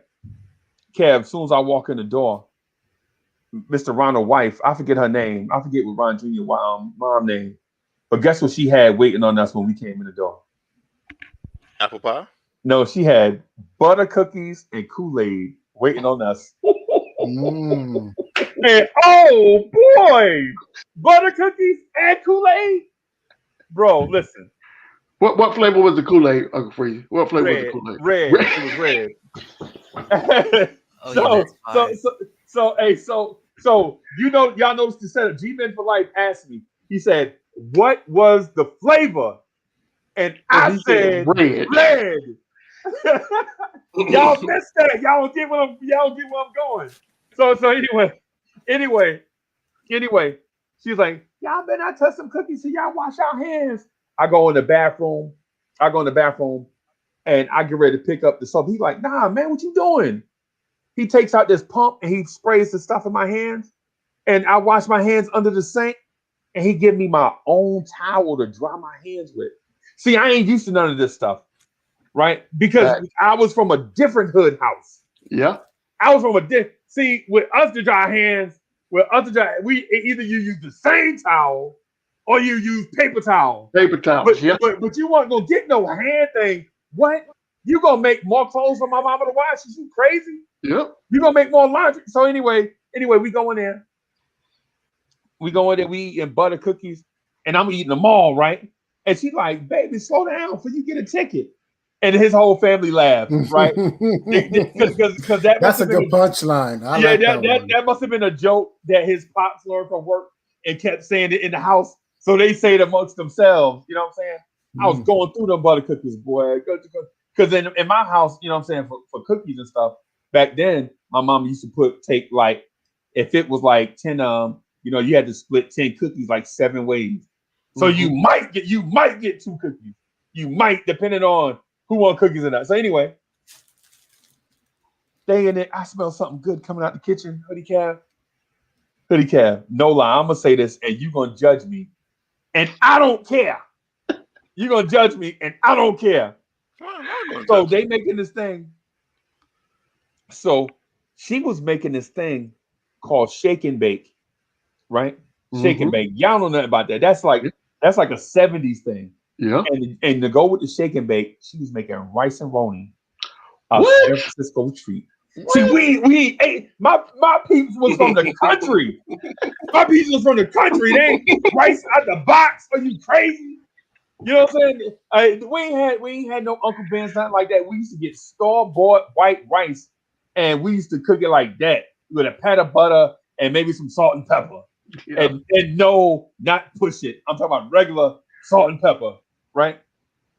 So she got shake and bake pork chops, and it's the thick pork chops, boy. The ones you get from the butcher. Ooh. This ain't the one. This ain't the 12 family pack where the pork chops is thin as bologna. It ain't that. It ain't 12 pork chops for $4.72. This is like I went to the butcher and told him I wanted a certain width, and he cut. This is that. So we sitting in the living room, and Mr. Ron turns the TV on. Right, he pulled the thing, and the little dot in the picture tube come on. You can see the little dot in the picture tube, and then all of a sudden the little dot kept getting bigger and bigger and bigger, and then you hear a dude say, "This is Howard Cosell. Welcome to Monday Night Football." And it was Don Meredith and Frank Gifford up there, right? And I know y'all like, oh man, Uncle Freezy telling the story. Hey, I'm sorry, man, I can't help it. So the dude is talking. He like, the Purple People Eaters defense is gonna annihilate the one-dimensional Chicago Bears offense, right? And I'm like, Chicago Bears. I used to see like them on books and stuff, but I ain't know because they wasn't no good. Back when I was a shorty coming out the 60s and 70s, it was Dallas Cowboys, Washington Redskins, Oakland Raiders, Pittsburgh Steelers, maybe some Denver Broncos, but that was just about it, right? Right. So he like, yo, Mr. Ron, like, hey, Uncle Freezy, check this out. They gonna give the ball to Walter Payton all game, and the Purple People Eaters can't stop it. And I was like, but they purple and they eat people. And he like, watch. Tomorrow when y'all be outside playing free fall, you gonna want to be Walter Payton, and they are too. But you better go out there and save Walter Payton first, because he is gonna kill the Purple People Eaters, right? I'm like, whatever. That shake and bake smells delicious. That shake and bake smells delicious, bro. You know what I'm saying? I'm telling Ron Jr. I'm like, Ron Jr., ask your mama if I can spend the night this weekend. You know what I'm saying? This is what I'm telling Ron Jr. This is before we even eat dinner. Right? So the game come on, the Chicago Bears get the football first, right? And he like, watch, they gonna toss it left right here. They like to start off the game, toss it left. So they come out of the formation, they come out in some weird looking formation, and then they shift into an unbalanced formation so they can toss it left. Everybody and their mama know they gonna toss it left, right? And the Vikings know it too. So they blitz the first play of the game. And this linebacker hit Walter Payton straight up. Pow! And Walter Payton backs up like 2 feet, and he shakes the next linebacker and runs like at a 45-degree angle through traffic, and it's like a 13-yard gain, right? And then it starts snowing. You can see the snow coming down. And we're like, oh, boy, this is the greatest football in the snow, right? 2 teams, they like to hit, they playing in the snow, right? So Big Ron is like, guess what? Uncle Freezy, they gonna run the same play. So this time the Bears come out on the very next play, they in the shotgun, right? And then they shift to the same formation, and the quarterback walks back under center, right? They trying to disguise what they want to do, but they only want to do 2 plays: toss left and toss right. That's all they want to do. So they come out in a million formations, but they only want to do 2 things. So they run toss left. The defensive end jumps to snap and beats the right tackle, right? Walter Payton slams on brakes. The defensive end slides all the way out to play. And Walter Payton put his head down, run into the right. Hey, the tackle, man, these dudes, they have no idea. The tackle that got beat is turning around, looking for his man. He run right into Walter Payton. Walter Payton spins off of him. Jukes cuts back up the middle. It's an 18-yard game, right? Right. This is Walter Payton now. This is not like Barry Sanders. This ain't Emmitt Smith. You know what I'm saying? This ain't Saquon Barkley. This ain't, whoever.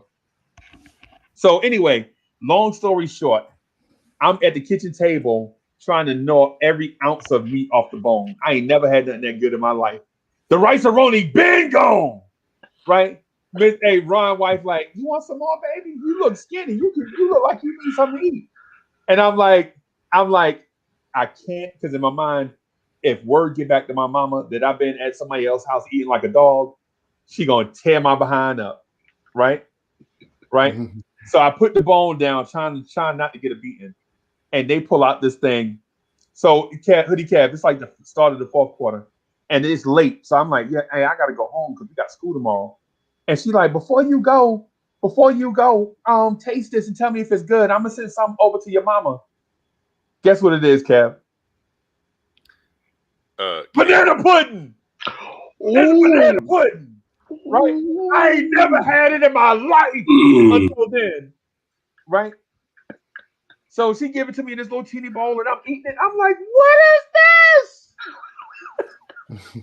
She's like, you better go home before you get in trouble. Hey, Kev, no lie. She put it in this thing for me to take over.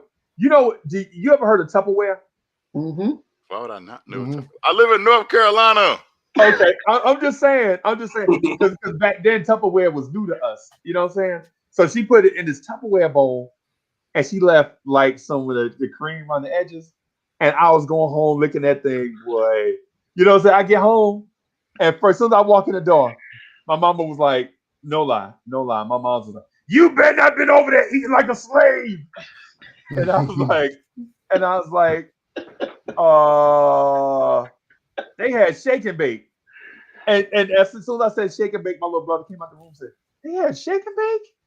And my mom was like, you been over there? He's like, I'm going to tear your behind up. So anyway, I said all of that to say this, Kevin. I know it's a roundabout way of getting to it. And I almost forgot the point, right? But the point of that me telling that story is banana pudding is excellent after eating shake and bake. That's the point of the story. I'm pretty sure when you set out on this journey, that was not the destination you were trying to get to. Shake and bake. Oh, that's where we ended up. Shake and bake. Look, with red Kool-Aid. Bro, that Kool-Aid was so good, bro. Oh my goodness.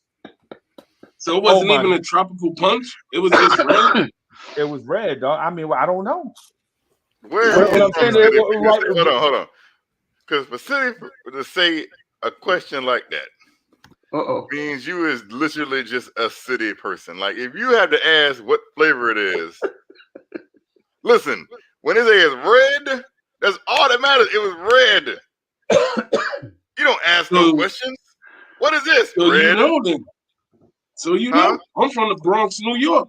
Like, you know what I'm saying? I'm from the place where people use that red Kool-Aid. You got the tropical punch. You go to somebody's house to get the popsicles for 10 to 20 cents.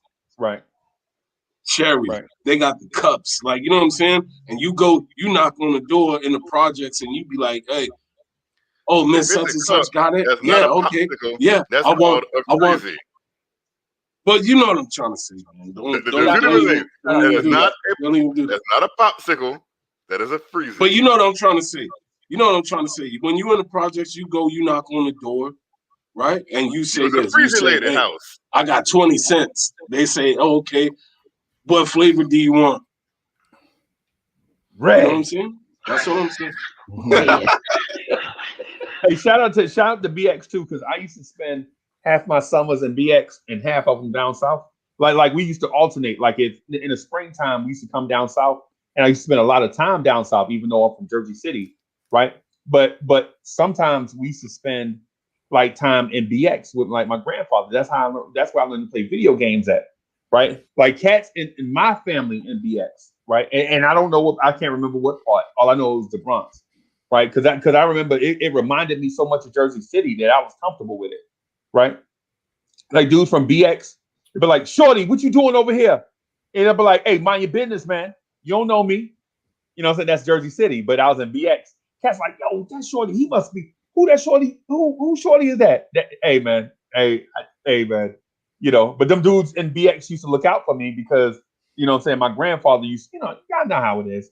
Y'all know that's such and such grandson right there. Yep. You know what I'm saying? So anyway, Kev, the moral of the story that I just told is banana pudding is the bomb. I love banana pudding. I love it. I am from Southeast southeastern North Carolina. Okay. Wow, that's a lot of directions. Yeah, it is. Southeastern. Southeastern North Carolina. The 910. I know. Hey, Kev, you know you only like an hour and a half away from me.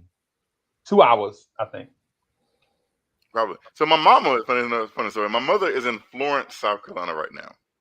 Hey, Kev, that I'm 10 minutes away from there. She went to, I guess Florence has this big flea market there. Yes, I was just about to go to the flea market today. And that's where she is. And she took my youngest niece. And they had such a good time that they're going to the flea market tomorrow. I'm like, Mom, it's Easter Sunday. She's like, oh, they got some good deals down there. We're going to stay another day. Yes, I'm telling you. I'm like, Mom, you are literally going to miss Easter Sunday to spend your day at a flea market because they got good deals. Yes. Is she going to cook before she go? No, she's in Florence. Ain't no way she cooking. You gotta realize, my mother has 2 children. And my mother hasn't had to cook in years. Kev, sound like you jelly. Kev. You cooking tomorrow? Or today? Cooking what? Somebody cooking something. Huh?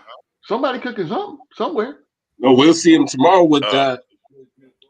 It won't be in this house. Who am I cooking for?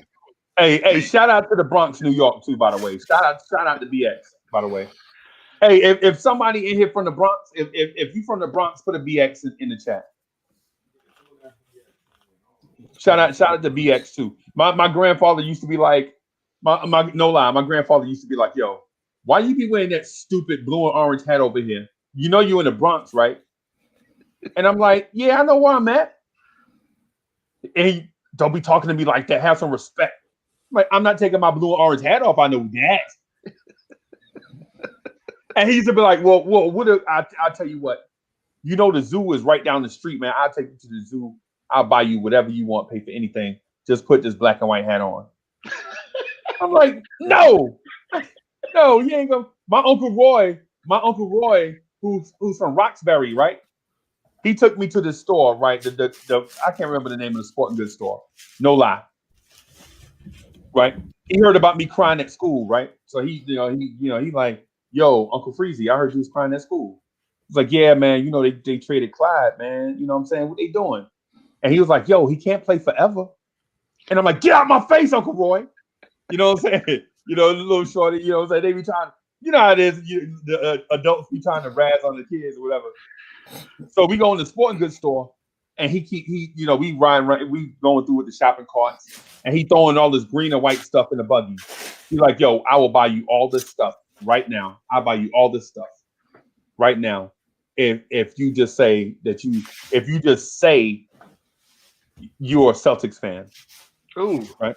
No. Right? Mm-mm. And so this is the 70s, B. It's like 70. I might have been like 8. So it's like, yeah, it was 70. I can't remember. Anyway. That's when the Celtics were good. Yeah. And the Knicks were old. Yeah. This is during that time. And so he was like, yo, I'll buy you all this stuff. We get to the register. She bring up the stuff. And the lady is like, Uncle Roy, that'll be $168 and some change. Right. So my Uncle Roy was a retired Army veteran, right? And he was working at the post office, and he had his own restaurant. So he had money. But bro, $168 in the 70s, bro. That's a lot. Bro.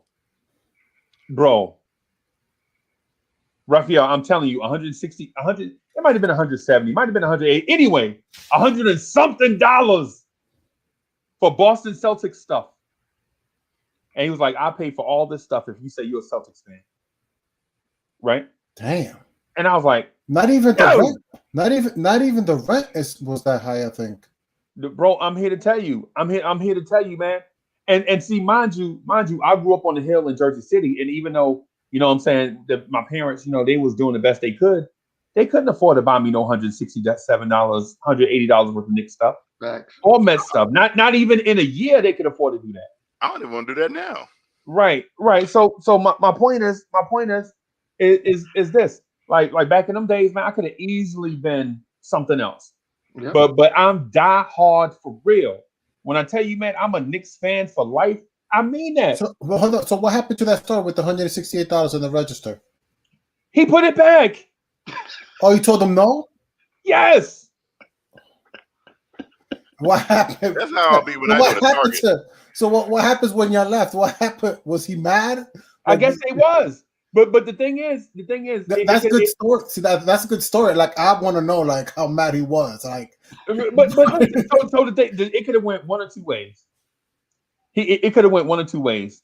He could have paid for all that Celtic stuff, and right now we would be doing the Celtics at Night podcast, or I could have said no, right? Or he could have bought all Knicks stuff. And I'll probably be showing y'all that stuff right now. but listen, man, I'm here to tell y'all, man, this Knicks thing for some of us is die hard, bro. Facts. It's die hard. It's the reason why when people say, yo, we should just tank and try to get no, I'm not signing up for tanking. No. Right. No, I don't want to lose on purpose either. Because losses are permanent. When you look back at your record over the years, you can't take them L's off and be like, put an asterisk beside. Those were the tanking years. No, they're L's. Right. That's your point. And also, we already did tank for 5-6 years already. So, that's it. There's a difference between. I want to say something straight. There's a difference between tanking and just being bad. People want to give like a slight, like, oh, we was tanking for all those years. Like, no, you were just bad. Yeah, you wasn't tanking. You ain't have a plan. You were bad. When you go out there and you get Antonio McDyess. Yes. That's not tanking. You tried to go for it. It just didn't work out. Yeah. When you try to get Steve Francis, Tracy McGrady, that's not tanking. Anthony Hardaway too. It was in that deal. Jalen Rose. Y'all remember Jalen Rose? Yes. That's not. Those aren't tanking. That's just didn't. When you go get Andrea Bargnani, that's not tanking. That's just not going the way you want it to go. You're just bad. So people like, we've been tanking for a long time. No, we haven't been tanking. What the Detroit Pistons are doing, that's tanking. What the Philadelphia 76ers did, that was tanking. We just was bad. I want to add. I want to make a point real quick because the Jets did under Adam Gase, that's tanking. You know that's what? tanking. That was tanking. Adam Gase. Really? Yeah. That's what we're gonna do. That's what we're gonna do. I've been saying. I said it to Gmo early in the season. They're tanking the whole season. But I want to make a quick point. I want to make a quick point because I told Freezy last morning draft that the Knicks are going to get a free agent. Raphael, right? are you a diehard Knicks fan or what? I think so. Yeah, I think I'm a Knicks fan. Yes, I'm here every day. I'm here all the time. Yeah. I think so. Yeah. Are you diehard? Are you a diehard Knicks fan or what? I believe so. Yes, I am a diehard Knicks fan. I'm not going anywhere. I'm not going anywhere. If Brooklyn wins 3 championships. What does that have to do with my Knicks? Look at that look Freezer got on his face. What does that have to do? Yes, because I was a Knicks fan during the Darryl Walker years when Cass was killing him like they killing Elfrid Payton right now. I was a Knicks fan after Pearl Monroe retired, after Michael Ray Richardson was going through his struggles, and before Bernard King got here. Those years were lean, bro. Lean, bro. The Patrick Ewing years got some of those. So the conversation is because the Brooklyn Nets are so good, I'm supposed to like lean towards Brooklyn. Like, no, that doesn't really. I don't think Brooklyn is moving anybody. I'm gonna be honest with you. I mean, I'm not. I don't think Knicks fans. Maybe there are Knicks fans that are thinking about Brooklyn. I don't think so. That's like another story in itself. Like Knicks fans are still Knicks. It's. I don't know. I can't even say what I want to say right now. I'm a Knicks fan, and I'm gonna be clear. Like, okay. Go ahead, Cedric. Sorry. No, go ahead, dude. No, My I bad. just want to make it clear. I'm a Knicks fan. Am I also a fan of the NBA? I watch NBA games and stuff like that. Yeah. If the Knicks are losing by 30 and LeBron James is playing in another game and might get a quadruple double, which game would you watch? LeBron, I'm not a fan of. I mean, I'm watching the Knicks. I'm a Knicks, bro. I know. I'm team that I watching want, that I care about winning a championship is my team, the New York Knicks, bro. That's the only thing I care about. I remember, and the reason why I say I'm speaking to fandom, is because I know a lot of people in the chat are legit fans, but there are levels to this fandom, right? Okay. Because there are casual fans. Yep. There are fair weather fans, right? There are loyal fans. Then there are diehard fans, right? There are diehard. So I'm a Bears fan, right? I go to this place called Giant Stadium in the Meadowlands, right?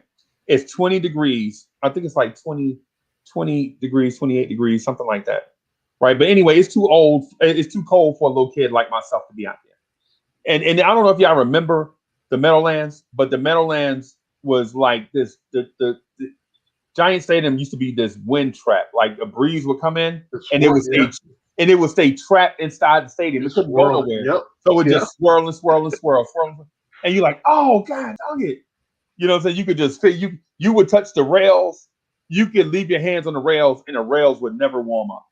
That's how cold it would get in there sometimes, right? And so I'm at this game, and this guy that I interviewed, named Harry Carson, was the captain of the defense, right? They were playing against the Bears, right? It was windy, it was cold, right? Neither team wasn't doing nothing. The Bears was trying to find a way. It's early, and I think it's like right before Thanksgiving. The Giants trying to figure it out. The Bears trying to figure it out. Ironically, the Bears wound up getting hot that season and wound up going deep into the playoffs and losing to this team called the San Francisco Giants, who won the Super Bowl that year. Right. So I'm in it. The game is going back and forth. Right. Both teams have shaky kickers, but great defenses. Both teams have great defenses, no offense, and shaky kickers. Right. So basically, it's up to whoever offense makes a play is going to win the game. Right. The Giants have the greatest player to ever play NFL football on their defense. This wild dude named Lawrence Taylor. LT, yes sir. Yeah. Mm-hmm. And to me, he's the greatest player, right? The greatest football player to ever breathe breath. Period. Right? The greatest. When I say the greatest, I don't think it's close. Right? I say the three GOATs of the game, and in my opinion, or I would say four GOATs of the game: Jim Brown, Walter Payton, Jerry Rice, Lawrence Taylor. Right? Everybody can disagree or agree or disagree or whatever, but this is about fandom, right? The Bears mess around and score a touchdown, right? They take the lead. It's 12-6 because the score was tied up 6-6. The Bears mess around and score a touchdown, and they missed the extra point because y'all remember that breeze I was talking about? It came back to bite the Bears, right? Mm-hmm. On the extra point, right? So I see Giants gear headed to the exits. And I'm like, what is going on? Y'all said y'all were fans, but late in the third quarter, y'all see the Bears is shutting down the Giants offense. And, you know, they like, oh, this is hopeless. We can't move the ball on the Bears. It's snowing out here or whatever. You know, whatever. And they start leaving. And so I'm like, yo, I look around to my uncles and them. They like, bro, it's levels to this fandom. Mm-hmm. It's levels to this fandom, bro. Diehards are going to be here. Come mess around. The Giants win the game or whatever. And it's like 7,000, 6,000 people in the stands. The Giants won the game. That later on that night, Warner Wolf is talking, The Giants pulled out an epic victory against the Chicago Bears.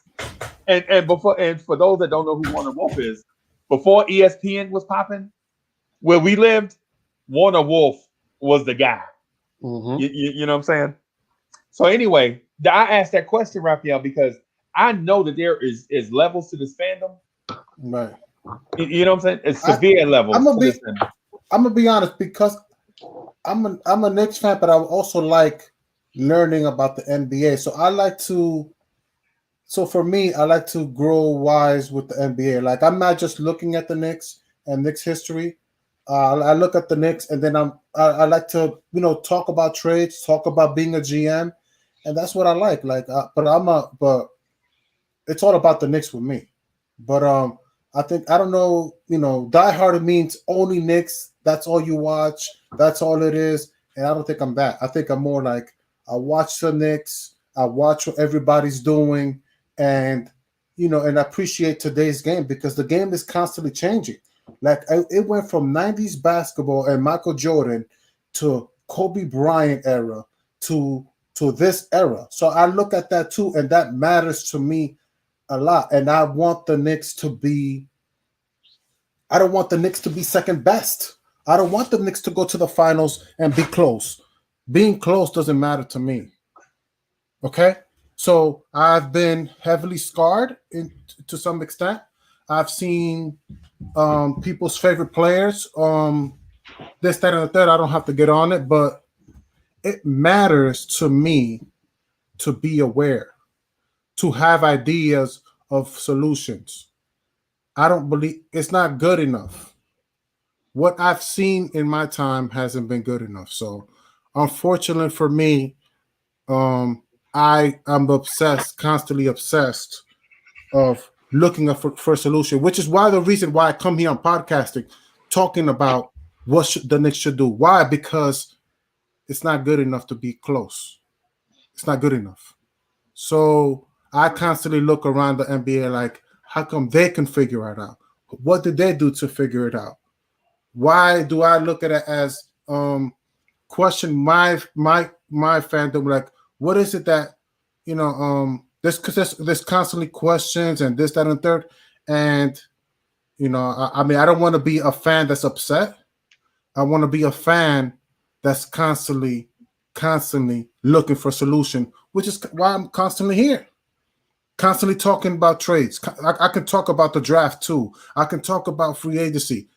And I look at other teams' models. Are like, oh, this team is doing that. I wonder why. Oh, because of this. Look at you got James Harden creating fouls. Oh, great. We drafted Amanda Quickly, who create fouls too. That matters to me. We need to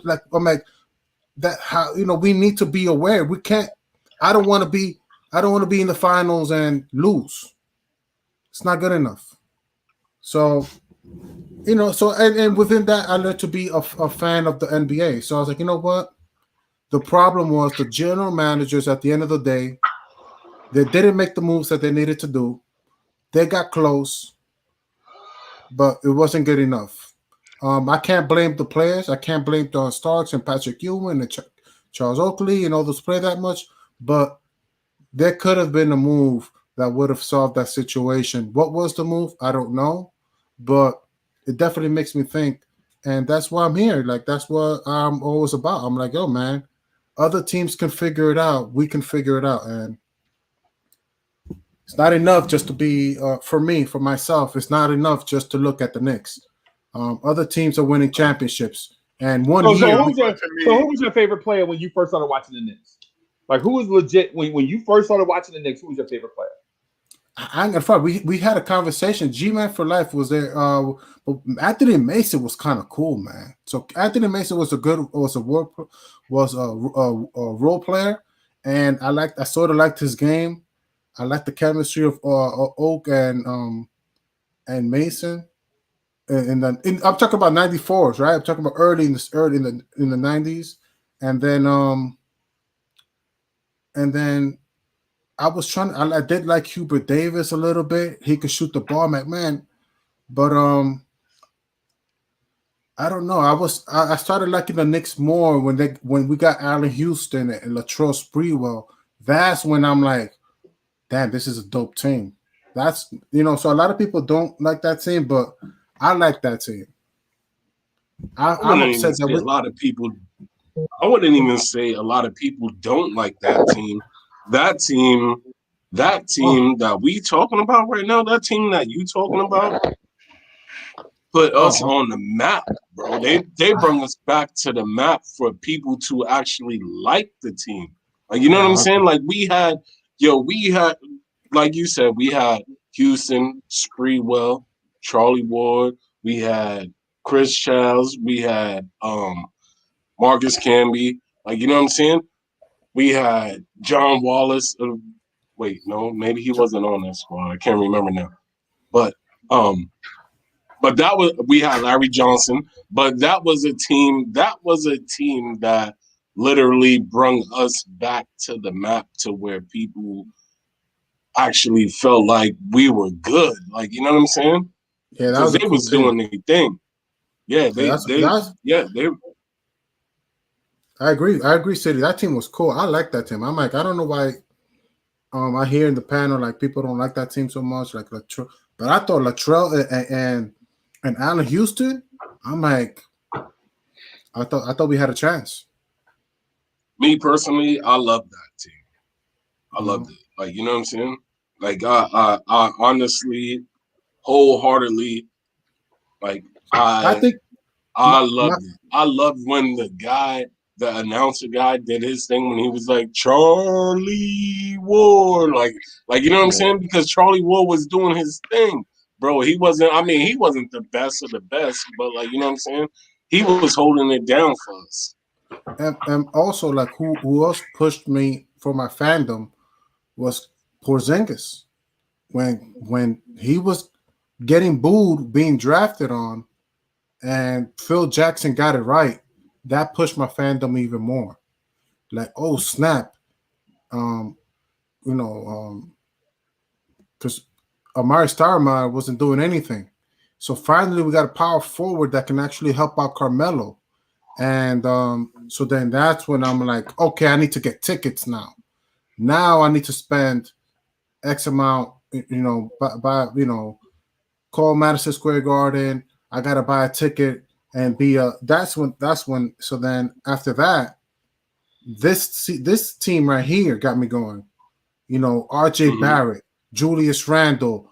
Now I'm like, okay, I need to buy tickets because I'm seeing something that can win the championship.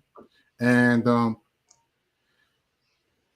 constantly obsessed about finding the right pieces for them. But okay, well, no, let's all right. I just want to submit a question, but this is gonna exclude Kev. Okay, gotta exclude you. Exclude me too. No, Freezy, you good? I'm just asking a question. Just real quick, right? Who, for all of you guys, hold on, because I see you got me on the thing here. So, for all of you guys, who is your favorite Knick of all time? And we'll go with, since we got the excluding you, because we don't need no knocks at that. So from Freezy to Ralph. Why do you think and Kevin Knox is my favorite Knick of all time? What? Because we don't need a tangent right now. The team. You think that Kevin Knox? After 30 years of liking this team, Kevin Knox is my favorite player. Literally, let me repeat it. And you are under the assumption that Kevin Knox is my favorite Knick of all time. Okay, I'm gonna go off camera since Kevin Knox is my favorite Knick after 30 years of liking this team, I guess. I became a Knicks fan 30 years ago because of Kevin Knox. Because his daddy was still playing college football at Florida State, and he wasn't even born yet. But that's the reason I'm Nostradamus. And I was like, one day, 30 years from now, there's going to be a kid named Kevin Knox, and I'm going to like this team. I'm going to wait 27 years for him to get on this team. You got it. So, Kev, who is your favorite Knick of all time? You got it. Well, clearly, City for Real said this and said that Kevin Knox is my favorite player of all time on the Knicks. Speak for yourself. It doesn't matter what I say. What do you say? I mean, you said excluding Kevin because I don't want you to get on a tangent, which means you already knew the answer was Kevin Knox. So Kev, if he asks you the question, are you gonna get on the tangent? If he asks you the question, are you gonna get on the tangent?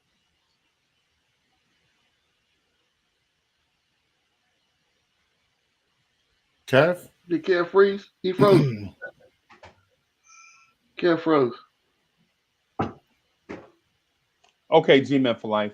So who is your favorite Knick of all time? Clyde Frazier. Okay. Clyde Frazier. Just simply because of the way that he played the game. And then the I guess I won't call it a sacrifice. But when you bring other players into the fold, he was able to tailor his game in order to make the team better. But he was still that centerpiece, and he's my guy. He's my guy. What about you, Uncle Freezy? So to me, Clyde Frazier is my favorite Knick of all time and the greatest Knick of all time. Right? Because Clyde Frazier sacrificed his game for the sake of the team. Yep. You know what I'm saying? He was like, yo, I ain't gonna try to put up. I won't try to put up. I won't go for 20 tonight, but I will try to lock down the other team point guard. Yep. Right. And Clyde Frazier would end up with like 25 points, 7 assists, 6 rebounds, 5 steals, 3 blocks. You know what I'm saying? And you're like, but he didn't try to go for 25 tonight. But he played within the team concept, and the shot found him. Yep. And he took advantage of open shots while other guys at the time were creating their own shots. You know what I'm saying? Mm-hmm. Clyde Frazier played within the most beautiful basketball the NBA has ever seen. Mm-hmm. Right? And couldn't be stopped. Right. And when 5 guys were passing the ball to each other and were unselfish, 5 guys screening for each other, rebounding for each other, passing to each other. You know what I'm saying? We had legit dudes. We had dudes like Earl of Pearl Monroe that could create his own shot anytime he felt like it. Yep. But when he got here, you know what I'm saying? He sacrificed his game. You know what I'm saying? That dude was smooth, boy. That dude was, man, that dude. Him and Clyde together? Oh, bro. Y'all ain't never seen a backcourt like that, is what I'm getting at. Where it's like one dude is a defensive, well, not defensive minded. Well, one I could say defensive. I'll say that. One dude was a balanced point guard. He was defensive minded. He was offensively like a floor general type, passing the ball around. You know what I'm saying? And then the other guy was an offensive savant. He was a savant. Like his handles, him and JoJo White at the time, their handles were so far ahead of the time that people couldn't defend them. Yep. Right? You couldn't defend Earl of Pearl Monroe. You couldn't. His handles were so. He brought black top handles to the NBA. He brought Harlem. He brought Curly Neal. Y'all know who Curly Neal? Hey, Raphael, you know who Curly Neal is? That's like Pee Wee. Is that like from Rucker? No. Okay. No. Curly Neal. Curly He's a Harlem Globetrotter. Yeah, he was a shooting guard for the Harlem Globetrotters. Yeah. Okay. The only reason why he didn't play point guard is because Meadowlark Lemon was the point guard. Yep. You know what I'm saying? Meadowlark Lemon was a tall point guard, man. He was smooth, boy. He could trick you out of your shoes, right? But Earl of Pearl Monroe brought, and this is for, and I know this is age specific, man. This is like for the 50 pluses. Yeah. But man, Earl of Pearl, they'd be like, don't let him get to the free throw line. and he would rock you to death, man. He would do them, hit that spin move and jump back, and guess where his shot would come from? The free throw line. You'll start trying to stop him so from getting to the free throw line. And so they'll put up a wall, right? And he'll turn his back to the wall and he'll spin around real quick and they'll be reaching for the ball and he'll fade away. And guess where he faded away from? The free throw line. And you're like, we can't stop him from getting here. He's a magician. You know, but anyways, man, I'm just waxing poetic about the glory days of the Knicks, man. And I just tend to do that, man, because I love the team so much, man. You know what I'm saying? We legit had this fellowship here, man. And I'll be talking about these, man, listen. At least there was a championship those years. That's good. Let's hear God. That gives you value when they won a championship. So it definitely sounds like glory years now. Yeah. Let's hear God's. I don't think he stated his favorite. Oh, my favorite? Man. That's a hard one, man, to be honest, man. And also, like, it probably between Spree or Allen Houston at the moment. I mean, it could change. But honestly, my favorite player right now is like Julius Randle. It could be RJ Barrett sometimes too. I think RJ Barrett's going to be one of my favorite players ever in this team. It could be one of those teams too. But right now, currently, man, when we traded for Spreewell, I was happy about that trade. I was like, oh snap! Finally, we can have Spreewell, Larry Johnson, Allen Houston, and I was okay with Charlie Ward too. I was okay with that. I was cool with that. Yeah, hey, so YouTube watcher said, I swear, Freaky said John Starks once, man, bro. I love John Starks, man. Mm-hmm. I love John Starks, and so here's the thing. Here's the reason why I love John Starks. For about 50,000 years, the Knicks would go out and sign like a high-priced free agent, and they would come here and do nothing. Yep. Right. Yeah. Hey, y'all remember Marvin Webster, the human eraser? He used to play center. He's had a thin herringbone necklace around his neck. Be playing. The dude would legit be like 7, 5, and 5. He'd be like 7 points, 5 rebounds, and 5 blocks. Right? and cats would be like, oh boy, that dude he had 5 blocks. Like, but dude, he played 40 minutes and had 7 points. You know what I'm saying? You know what I'm saying? And so we always go through this thing. Like, we bring a guy here, Kiki Vandeweghe, Xavier McDaniels.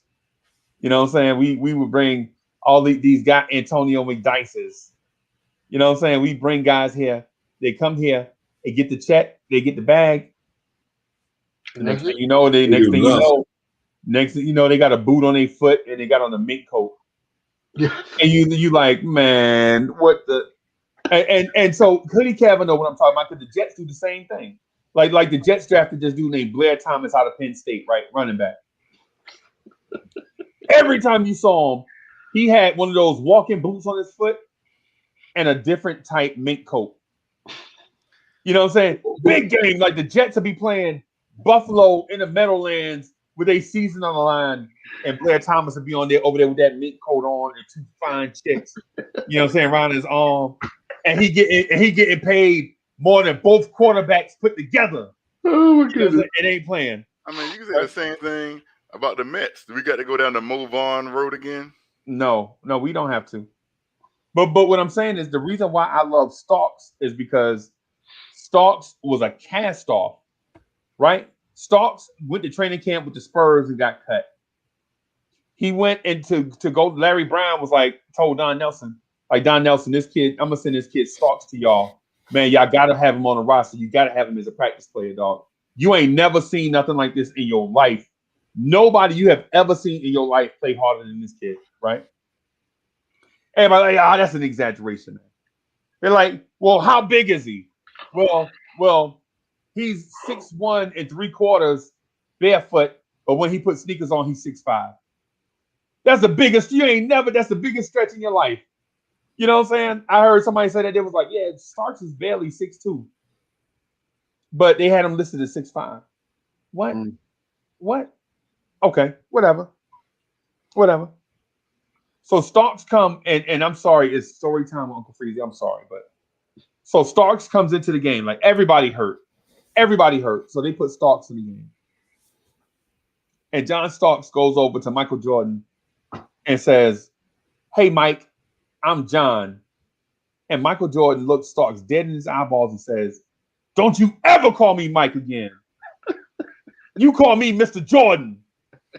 Pat, your man over here about to make me go off for 70 on y'all. He just called me Mike."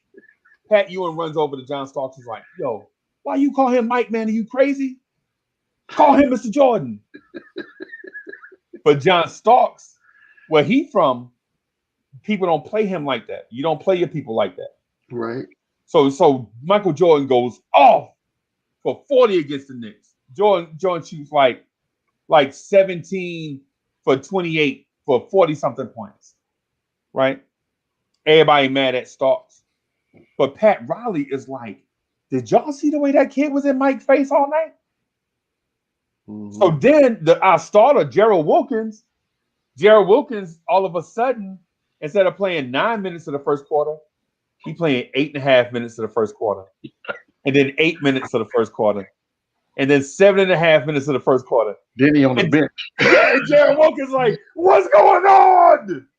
And you know what's going on, Gerald Wilkins? You know what's going on? You was a second-round pick. In 1985, the Knicks selected Pat Ewing with the number 1 overall pick in the NBA draft. And in the second round, they drafted Dominique Wilkins' brother, Gerald Wilkins, in the second round. Mm-hmm. Right? They nailed it. They nailed it in that draft. They nailed it, right? But Gerald Wilkins couldn't guard Michael Jordan. You know what I'm saying? Mike would go off for 40 and then sit out the rest of the third quarter and the fourth quarter. And be like, "If I come back in there, I'm going to score 70. I mean, y'all better not, if y'all cutting this lead and if I have to take this warm-up off, somebody is going to get it." And Hoodie Kev, you know what John Starks said? "I don't care nothing about your warm-up. Take it off. Come on, Mike." And you know what? John Starks did that to everybody. Your Clyde Drexler's. Mm-hmm. Clyde Drexler's like, "Yo, I know I'm going for 50 tonight." And Starks would be like, No, Clyde, you ain't going. No. All them dudes, Joe Dumars and them that were getting hot. No, I'm here to tell you, John Starks put a generation of shooting guards out of the league. Your Dale Currys, your Hersey Hawkins, your Dale Ellis's. John Starks put them cats out of the league, right? Because John Starks was clamps in energy, and he did more with that clamps and energy than people with first-round talent did with their talent. Like, if I legit took John Starks' heart and Kevin Knox will be a Hall of Famer. Oh, absolutely. Right. Hall of Famer. First round? First ballot? First ballot. He would be Tracy McGrady. He'd be better than McGrady. Starks was a blue-collar player. I mean, that's why I root for the Giants right there, because the Giants is a blue-collar football team. And that's the kind of person Starks is. So when you can't teach what Starks brought to the team. I like how Freezy's doing this show. Here it comes. Well, and we already know, like when the Giants are blue collar, right?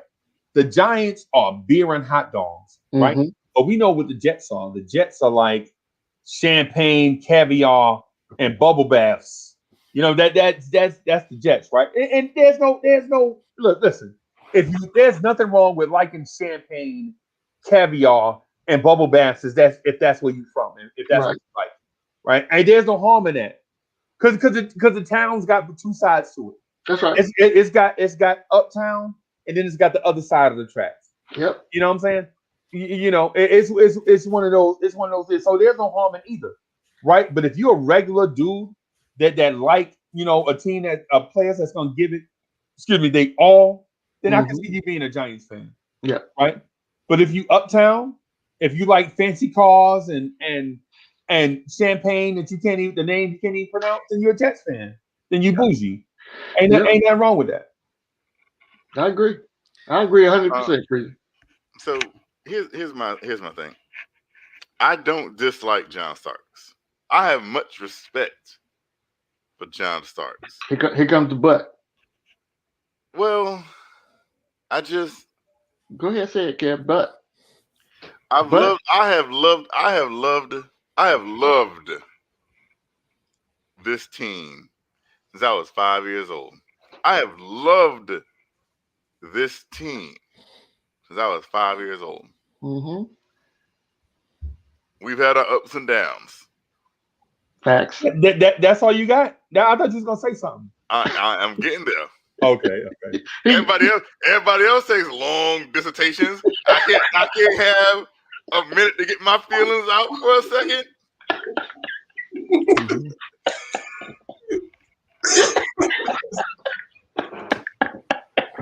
Okay. So put your heart out there. In 1994,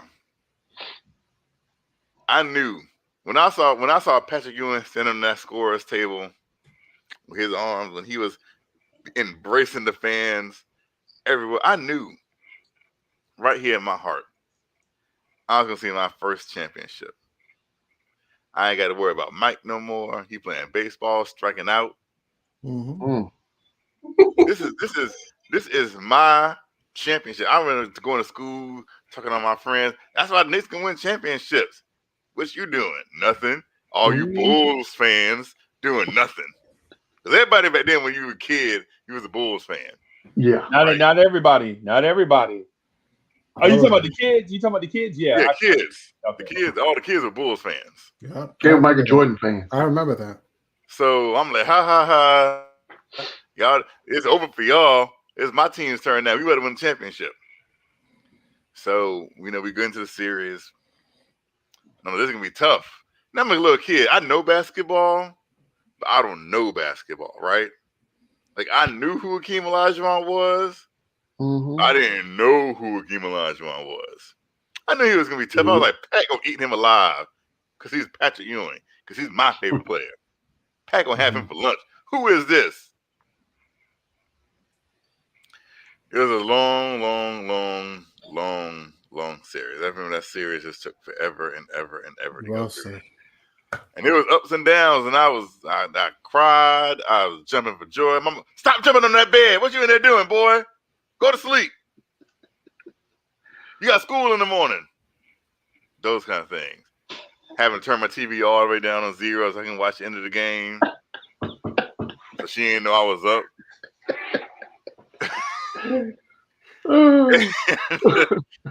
So game 7 comes, right? I'm like, this is it. We're gonna win this game. John Starks just went off the end, so he's still feeling fire. He got this. And then I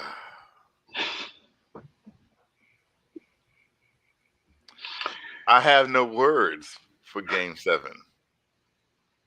Yep, that was the hardest game. That was the hardest game I've ever had to watch in my life. Game 7 was the hardest game I have in my lifetime I have ever had to watch, because I was like, I don't know. I mean, I was hoping like, okay, we can just come back and do it next year, but you don't know. You don't know when your team's gonna be in that position again. That's right. And so that is why I have the animosity towards John Starks that I do. I just feel like he let me down when I needed him the most. And you can say, oh, he played on the bad knee. When I needed him the most.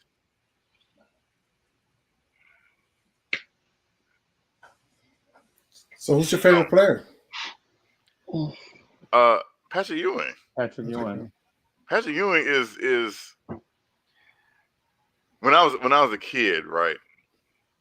And I saw Patrick Ewing play. I never saw a player play with the pat. You know how Frazier says RJ Barrett wants to win more than he wants air. Mm-hmm. I saw that from Patrick Ewing. Patrick Ewing just wanted to win, and he every time he stepped on the court, whether he had it or not, he just wanted to win, and I felt that. That's why Patrick is my favorite. I don't think that anyone will ever top the love that I have for Patrick Ewing. I would say that most people that have a favorite Knick of all times, there is an emotional connection with them. So whatever was going on in your life at that time, and the reason that you root for that player is inherently connected, and that's why I'm a Clyde Frazier fan, because growing up as a little shorty, my outlet and that thing that got me through the day was watching the Knicks game and watch Clyde Frazier play. That was my outlet, and that's what gave me solace at the end of the day. And that's something that you take with you. And when you have kids, and your kids have kids, and they're like, "Well, Dad, why do you like the Knicks? They're not really that good." And then I have to take them through that whole diatribe and take them through the history of the Knicks, and this is why this is going on. You don't know what you're talking about. You're young. You have never had to experience, X, Y, and Z. Right. But if they understand where that passion comes from, hopefully, you can kind of encourage that in them. And they don't have to be Knicks fans. You don't have to be a Knicks fan, but you have to move out of my house. I'm just saying. Bam, that's how you simplify it. It's that serious. I got a Go ahead. I got a question, Frazier. What's up with the Jets are champagne and caviar? Like, that's news to me. Yes, we are. So the champagne, caviar, and bubble bath. It's a rap lyric from a song from back in the day. It is. I forget what song. I forget. It's a Run DMC song. I think I can't remember. But the Jets are Broadway. Like, they quarterback used to wear mink coats and walk the sideline with the finest chick you ever saw in your life. Joe Namath. You know what I'm saying? And over the years, they never tried to shun that name away. So Raphael, the name of the team used to be the Titans, right? And they changed it to the Jets because they wanted to give the persona of the high lifestyle, like because supersonic jets were the thing of the day back then when they changed their name. That's why they're the Jets, right? Because they wanted to give this persona of a certain thing, right? We had an owner named Sonny Werbley, whose wife said everything is show business, baby. Right. Everything. Right. That's a fact. That is a fact. I used to argue with my dad about that. My dad, the Jets been losing for so many years. How can you be still a Jets fan? I never understood it. Well, I would say if you root for most New York teams, right? Unless you are a Yankees fan, they've had success recently. The Mets have had some success recently.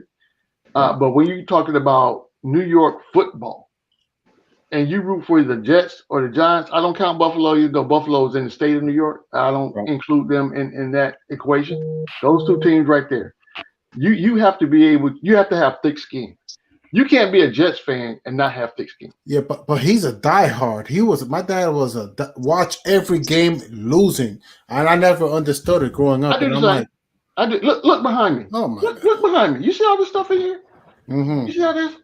I don't get this just because it was on sale and I like the way the colors go with my decor. I am a when Frazier say diehard, I bleed blue, red, and white. Right. If you cut me right now, my blood wouldn't come out just red. You'll have some blue flakes in there and some white flakes in there. And at the end of the day, if I need a blood transfusion, you're going to have to go get me a New York Giants fan to give it to. I don't care about your blood type. But if you're a Giants fan, we can talk. It's that serious for me. I hear you. Man, and Jets fans feel the same way. I give Jets fans a lot of BS just because that's what we do. You got to understand. We agree to disagree, but at the end of the day, let's see. Here go Kevin. See. That's because we're champagne, caviar, and bubble baths. with no championships. We got a championship. You know what? We have. Hey, there's teams that ain't got none. You're right. You're exactly right about that. You're exactly right. But this is when I say this is where I think our paths kind of diverge, because I look at it like this: the guys that played for the New York Giants for the most part. I'm talking back in the day. I'm not talking modern day football. I'm talking back in the day when you got your Lawrence Taylors and those type of people that's on the team.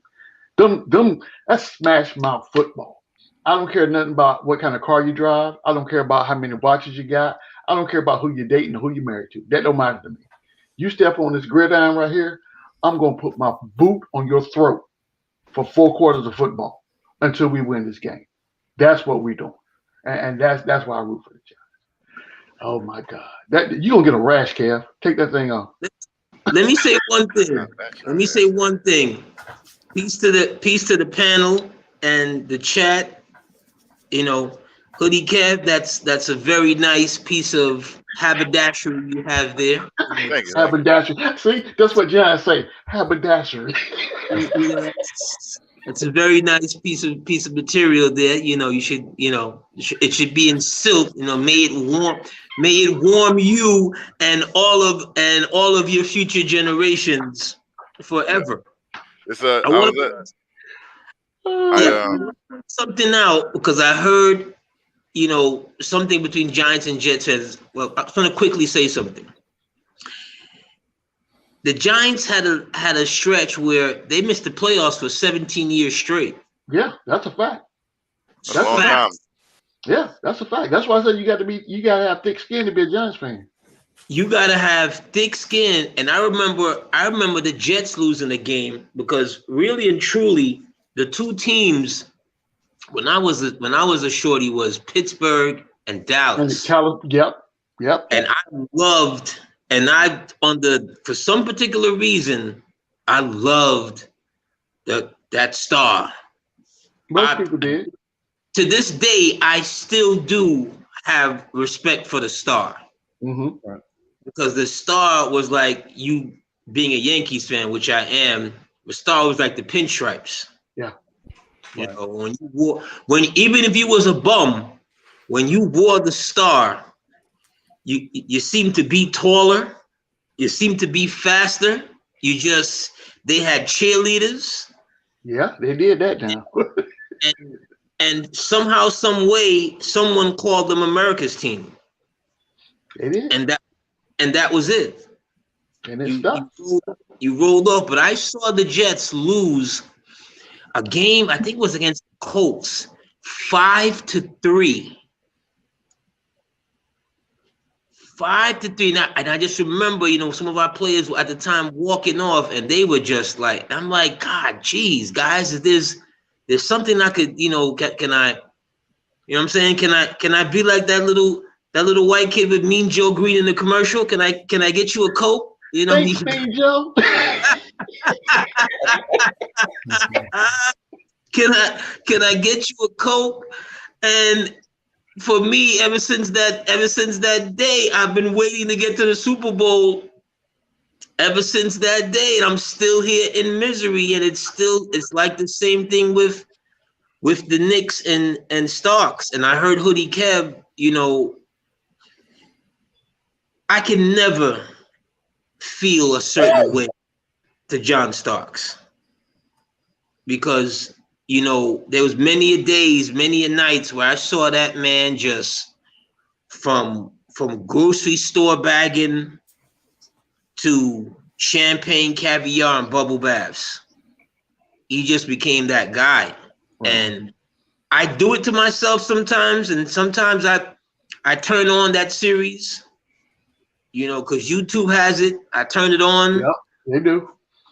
You know, I try and hold myself down and says, you know, this is where the coach is gonna save the player from himself, and he's gonna take Starks out for a moment, and he's gonna take the ball out of his hand for a moment because the plane is going down and you refuse to press autopilot. That's how I look at it.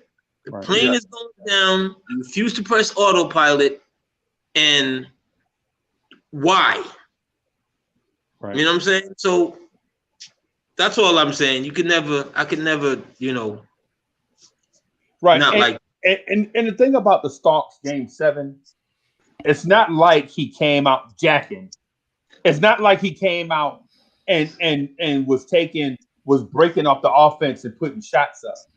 It's just when the ball found him and he put his shot up, he missed. Yeah. So you're like, yeah, man, my man he might just be out of rhythm. You know what I'm saying? It wasn't like he tried to take the game over and was just throwing up shots and missing.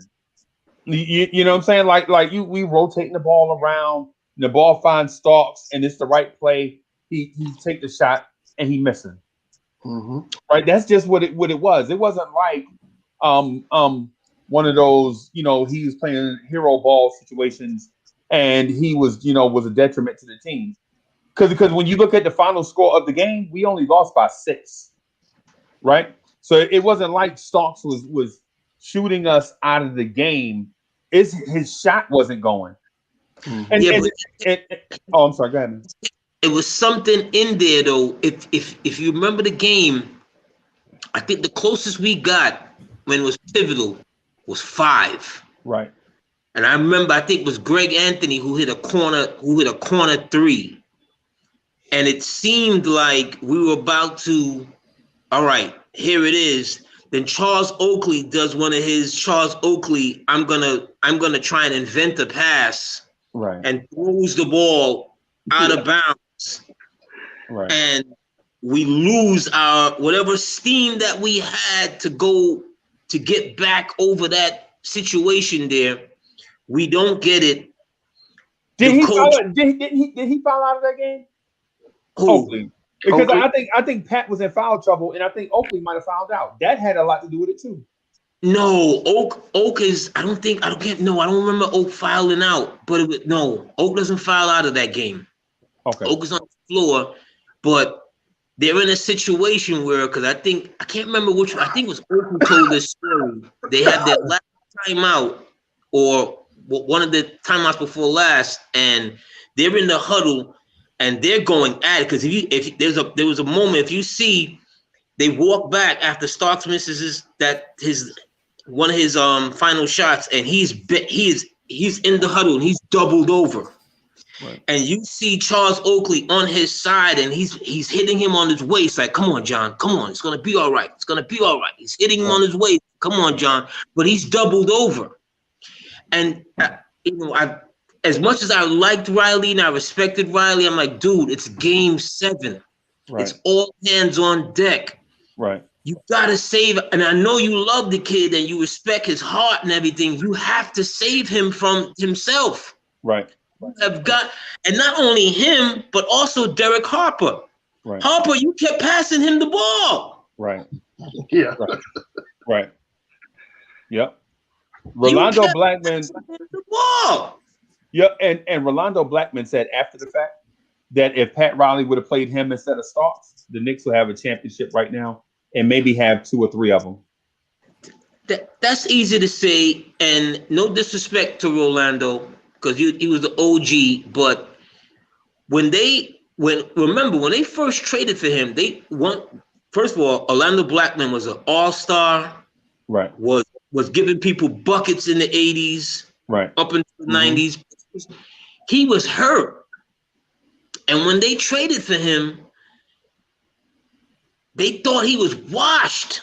When they saw him, mind you, they gave up, I think, a future first-round pick for him. When they saw him up and close amongst all those Rough Riders, because remember, everybody they had on that team outside of Charles Smith was a Rough Rider. Right. Was rough.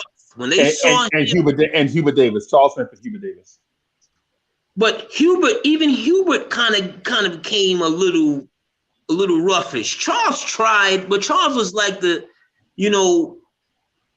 guy who would go outside in his church clothes after church. You understand what I'm saying? And try and play, but people had to tell him, go inside, go take your clothes off. Change right. Yeah. Go change your clothes. You ain't about that life. He tried, and I try not to dwell dwell on his game 5 and stuff like that because you're playing a power forward out of position for 5-6 years. Right. And that's basically that summed him up. But he should have, whatever. But it's just one of those moments where you're watching the team go down and you're like, Coach, something better than what we're doing now. Put Greg back in, put a Rolando in, something. But you gotta. Or how about put 2-point guard, play the 2-point guard system, like Houston got us on the perimeter with Sam Cassell, Kenny the Jet Smith, and Mario Ellie. Remember that? And so they would mix up their personnel, like they would rotate like 4 guards, and the Knicks would rotate 4 guards. The Knicks was mostly Derek Harper, Starks, and then somebody would come in and sub them out for a blow. But Houston had guards that were a part of the game plan. Like Houston had Cassell, Smith, Ellie, Vernon Maxwell, I believe, and I can't remember who else they had. Carlos Herrera, but he was a forward. Oh, Herrera was killing Oakley. Oh my god. Yo, so I'm sorry, y'all. I'm sorry if I'm sound like I'm about to bash Charles Oakley, but that dude, Carlos Herrera, they had a dude named Otis Thorpe, and Otis Thorpe and Charles Oakley was like a stalemate, right? But they brought in Carlos, man. They brought in Carl Herrera, and he was, oh my god, man! It just makes me sick to my stomach, man. It makes me sick. Hey, Frazier, can I ask you a question? Uh-huh. Are we talking or for AD too? Because I never seen him play, but what I remember from like highlights and stuff, are we talking about the same Blackman that had the rule, the whatever the 10th, what was the 10 second rule? We talking about the guy that hit the shot at the end of the game. I forgot who they were playing, but he hit the shot at the end of the game, and then they made the 10th of a second rule. No, you talking about Trent Tucker. Oh, okay, yeah. Yeah. All right. Yeah, talking about Trent Tucker. Okay. Rolando Blackman comes from Dallas. Yep. Mm-hmm. And he used to be in the backcourt with him and Derek Harper. Those Dallas teams in those mid to late 80s, quiet as kept. If we ever did something about teams that should have won a championship, that could have won a championship, it should have been them.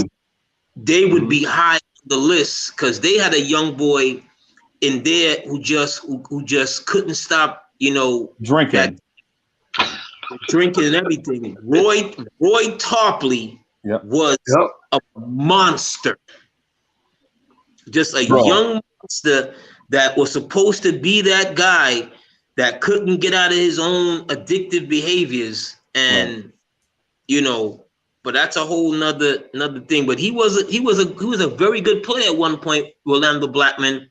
Right. But when it came to that 94, and again what I said, when they saw him, they thought he was washed. Right. That's right. Right. And that Dallas team that AD mentioned is one of the great teams of all time. And as a matter of fact, if y'all don't mind, maybe we can have that discussion right now. I know it's nobody had any time to do any research. So like AD saying they had Derek Harper, Rolando Blackman, Mark Aguirre, Adrian Dantley, and they had James Donaldson playing center. Right? When y'all watch Melo, like the Melo ISO from the free throw line extended, that was Adrian Dantley's game right there, boy. If he ever got to, Adrian Dantley was what, 6'5", maybe? Adrian Dantley was like 6'5". Yeah, but Dantley, but you got it wrong. Dantley was on Utah. Yeah, he was on Utah, but he played for Dallas too. I think. Let me see if he was. Did he? Let me see. No, he was on Utah at that stretch. If memory serves me correct, he was on Utah. Okay. Yeah, they had Dallas, those early Dallas teams, they had that, like, once they got Tarpley. Man. Once Tarpley came on board, it seemed like they would be able to then level the playing field with the Lakers. Because remember, that's Laker country, that's Laker time. Okay. And they never could, like I said, he had all those, behaviors and stuff. They never could get over. I think their one real run was 88, 89. I think they might have went to a game. I think they might have went to like a second round, game 6 or 7, as far as they could have went. But they was one of those teams, like, who would have been a championship team, just like the Ron Artest Pacers. Right. I forgot Doc Rivers was our point guard. Yes. Mm-hmm. Yeah. I forgot all about that. Wow. Yep. Doc's claim to fame is that he almost knocked Kevin Johnson's head off on a national televised game. That made me love that team. I'm telling you, when I saw Greg Pretty Shirt Anthony jump off the bench and bust Kevin Johnson in the back of the head, that was the original melee in the Palace. Right. Because it was on. You just saw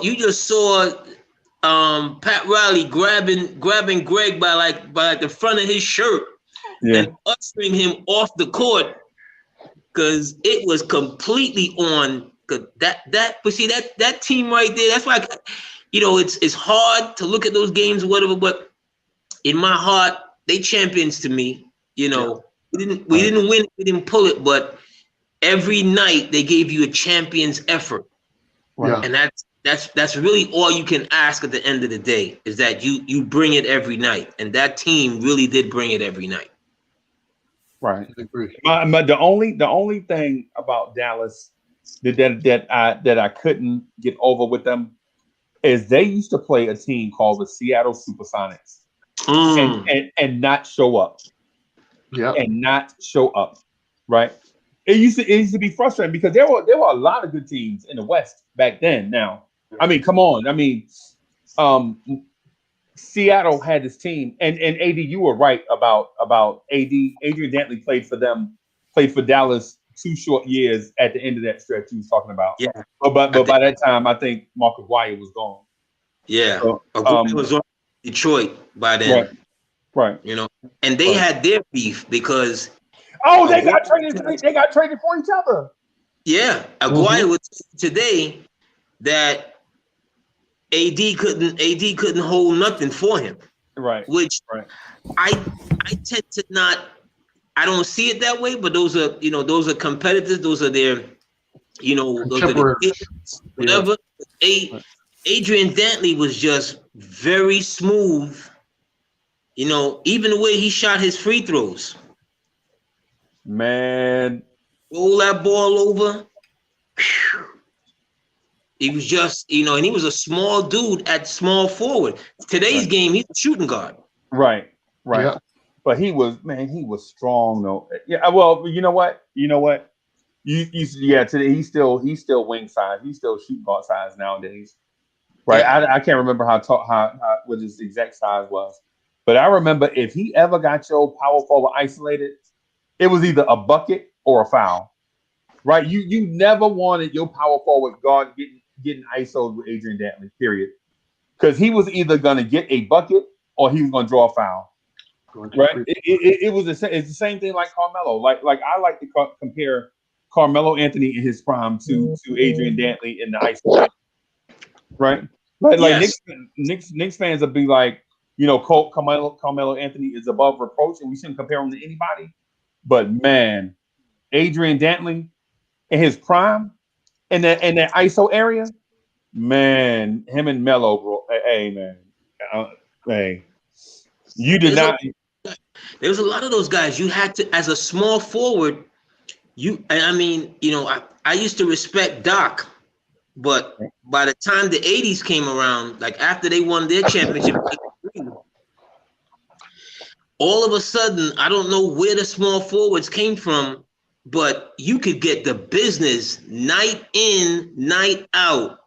Dantley, Alex English, Kiki Vandeweghe, Dominique, Aguirre. Reggie Theus. Don't forget Reggie Theus. What's my man that was in White Man Can't Jump? Out there with the Clippers. Oh God, his name is skipping me right now. James Worthy. Yeah. Was that back in the Mitch Richmond days? Yeah. Oh, Chris Mullins. Don't forget about Chris Mullins. Yeah, Mullins. Oh my goodness. Chris Mullins. Xavier McDaniel. I mean, there's a lot of guys that night in, night out, you could get the business. Like if you didn't bring your hard hat, Larry Bird, you didn't bring your hard hat, and he was ready to guard, especially that position, that small forward position. You would get it. You could legit. People forget about Iceman, George Gervin. Oh, bro. Yeah, George Gervin. But by the time I really got to see George Gervin, by the time I really got to see him and appreciate him, I think he might have been a little bit past his prime. When I got to see, he was in the early '80s. He was still good, but he wasn't Iceman. You know, he was. Did you actually get to see him play? Yeah, I did. I Oh, I didn't even know. I didn't even know what San Antonio was. I didn't even know San Antonio was a city until I watched NBA basketball. Yeah, facts. I thought it was San Antonio and Alamo. That was it. Whatever the Alamo was that they taught us in school, it was like San Antonio to Alamo. Okay. They go together. They go together. Yep. But so when you said that Dallas Mavericks team, let me do this real quick. When you said that Dallas Mavericks team is one of the best to not win a championship, man, that Seattle Sonics team that had Jack Sigma, you remember Sigma? Man, oh my god, man, Sigma. I think they had Sigma, Dale Ellis, Xavier McDaniels. I think they had Tom Chambers. Did they have Tom Chambers? Tom Chambers. Oh my! And that was after they had Dennis Johnson and downtown Freddie Brown. Well, those are the guys that won it for them. Yeah. And what 79? I think they won their title in 79, 8, 78, something like that. They won their title. Was it? Yeah. I think so. They win their title. They win their title under Coach Lenny Wilkins. Yeah. Under Lenny, I think that's 79, 80, something like that. And a lot of for the younger fans, basketball, even the championship game, that was on tape delay. Yo, right. As much as we revere, our dads and our older uncles and listening to them talk about the game or whatever, they had to wait a whole nother day. Right. And us as shorties, we had to wait a whole nother day. Right. And you would see the little thing right under this game was previously recorded. Right. Yeah, game 7 is a tape delay. Right. I remember watching the NBA Finals. No lie, Raphael. No lie. This is a true story. I remember CBS used to have this lineup on Friday nights. Right. It would be, I forget what show come on 8, but at 9 o'clock, this TV show named Dallas used to come on at 9 o'clock on Fridays. Ooh. And then at 10 o'clock on Fridays, a show called Falcon Crest used to come on. Ooh. And at 11 o'clock, the news used to come on. Right. And then after the news went off, they would show the NBA Finals after that on tape delay. Right? Yeah, and we would be up, man. We would be so sleepy, man. But because we wouldn't be sleepy because we were tired, bro. Them soap operas at night would put you for kids. No, you watching soap operas, you like But as soon as the game come on, bro, you hop around the house. You're like, stop making a lot noise in there. And Mom Dukes used to make this stuff. The Mom Dukes used to make this stuff for us. It used to be a popcorn in this tin thing. You used to put on the stove and shake it. It used to be called Jiffy Pop, right? You used to do Jiffy Pop on the stove, right? And it used to be the most fascinating thing you ever seen in your life to little kids, boy. Like now, kids ain't fascinated with nothing. Like 3 or 4 year olds can pick up your iPhone right now and get on the internet, right? Yeah. Back then, we used to watch adults do Jiffy Pop, right? Yeah. And they just that was pure magic. That's pure. Right. And we used to be so excited, man. We used to be so because we gonna eat Jiffy Pop 11:30 at night and sit in the living room and watch the big TV. You know what I'm saying? We're sitting in the living room and my mom would be like, y'all wind up making something, y'all wake us up. I'm gonna come in here and turn this TV off. And Magic Johnson would do something like a no look behind the back pass. And we just jump up, we like trying to hide our excitement because we want Mom Dukes to come in the living room and turn the TV off, man. And so now that we have this internet thing, this internet of things, right? That we get to talk to each other and reminisce and fellowship about all this stuff. You know, cats like me, I get to share my experiences that come before the internet of things, and to me, it get me a little giddy.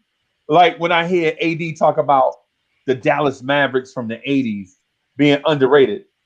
Nobody talk like that, bro, except the dudes that been there. You know what I'm saying? Yeah. So when I hear these dudes that been there, I'm like, yo, keep eating, dog. I be wanting to hear more of that. You know what I'm saying? I be like, yo, AD, when AD be topping, I'm like, yo, AD need to keep going, bro. Now we in our element right now. You know, there's a lot of them good ones. Those old Milwaukee teams. Oh man, Sidney Moncrief and Paul Pressey and the original point forward, Paul Pressey.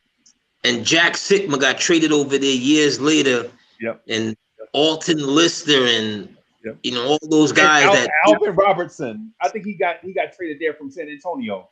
Yeah, he got there a little later, but that team as well, you know, a lot of the younger cats, you know, look up Sidney Moncrief. He was a monster. Sidney Moncrief, absolute, you know, they actually beat the Celtics one year. Yeah. You know, was that? Excuse me, what year was that? Was that 86? No, I think that was 86. 85? I think that might have been 82 or 83. Okay. They actually beat the Celtics. Yeah, they actually beat them one year because they're, you know, the big man in the NBA, although we see, you know, the Magics and stuff like that, it was still a game dominated by the big man. Yep. And they could never get themselves a worthy, healthy big man. You know, Alton Lister was kind of like, Jack Sikma was kind of like in the end of his career. You know, they could never get that guy. They had another great that used to be on the Detroit Pistons some years before them when they got him. I think he holds the record for having the biggest feet in the NBA. His name is skipping me now, but he was Willie Lanier. Bob Lanier. I'm sorry. Bob Lanier, right? Lanier played football. I'm sorry. One of those guys that, you know, could truly dominate as a big man. You know, so I've always wondered that when those guys see these big guys play that have such lack of total skill, you know, all they do for the most part is pick and dive. Right. That's it. Right. You know, when you see a Mitchell Robinson and we're going, you know, we can't lose a Mitchell Robinson. How can you trade a Mitchell Robinson? I'm like, Mitchell Robinson does offensively one thing. Right. That's it. One thing. In that era, he'd be coming off the bench backing somebody up. Right. Maybe he would get maybe. You know what I'm saying? Because back then the only thing better than a great deal of time. right. Back then the only thing better than having a dominant big man was having two dominant big men. You know what I'm saying? Yeah. You know what I mean? So because they went as far as in the era where, and I never agreed with that, the whole Twin Towers thing. Right. Where once Houston did it, and Houston got to a finals with it, mind you, they didn't win with it, right. But I understood it. They had Samson. The next year they drafted Akeem the Dream. Yep. It only made sense, get all our best players on the floor at the same time. Right. But then little pockets throughout the NBA, they started doing it. You know, the Knicks actually did it with Cartwright and Ewing. Drove me I almost lost my mind. I'm like, you can't make Ewing into a power forward. He's not a power forward. He's not a power forward. He is a center. You know, you had Tree Rollins and the other big boy Kevin Willis. Kevin Willis and John Concat. And John Concat. I mean, you had all these big guys. Like sometimes, and we are, you know, as we get new inspirations and stuff like that. And I think I heard Raphael and someone else was talking about things not being new. It's not that things not new. It's that as soon as something new comes about and someone does it a little bit, everybody then rushes it. Right. See what I'm saying? I got a quick question. I got a quick question for AD. AD, real quick. Did you like that trade of Bill Cartwright for Charles Oakley? Absolutely. Why did it make sense at that time? Because you needed, the game was starting to slowly but surely going back to center, power forward, small forward, shooting guard, point guard. And for the Knicks, at least, Bill, they needed to clear a way to give Ewing his lane. Right. Because it was real pivotal, because remember, Ewing had 2.5 years of injury. You know, they had the success of 89. Well, not yet. That's not 89 is 2 years later. But he has he gets drafted in 85. From 85 to 87, 88, they had three coaches already. Yep. You know, Bill was always, another thing, since Bill got drafted in 79, and Bill was like a top 5 draft pick, top 6 draft pick or whatever, Bill was always hurt. Yep. And he was a plotting center. You couldn't put him to make sense. You needed, you know, Ewing needed which seemed like every NBA team had for a long time, had a defender, your star needed a real defender. Right. Charles Oakley at that time, you didn't mess with Charles Oakley, and he was young, and he had just, I think him and Michael Cage had just battled for the NBA rebounding title, and I think he lost on the last day or something like that. And when I heard they got him and a number 1 pick, which turned out to be Rod Strickland, that's one of the great deals in Knicks history. Yeah. Oh, they got a number 1 pick, and that pick was Rod Strickland. I didn't know that. I thought it was just for Charles Oakley straight up. No, that was one of the great trades in Knicks history, and Knicks don't make trades. No, and Raphael, Charles Oakley was in that Pat Ewing draft also. Yeah. Yeah. I just thought that Patrick Ewing, Rod Strickland, and then Charles Oakley. Okay, for Bill Cartwright. Okay. I just thought my whole thing is that Charles Oakley was known to be limited on offense, and I wish that we would have gone. I mean, I get your point about you needing a defender. I get that point, and we did get lucky with Rod Strickland, so that's cool.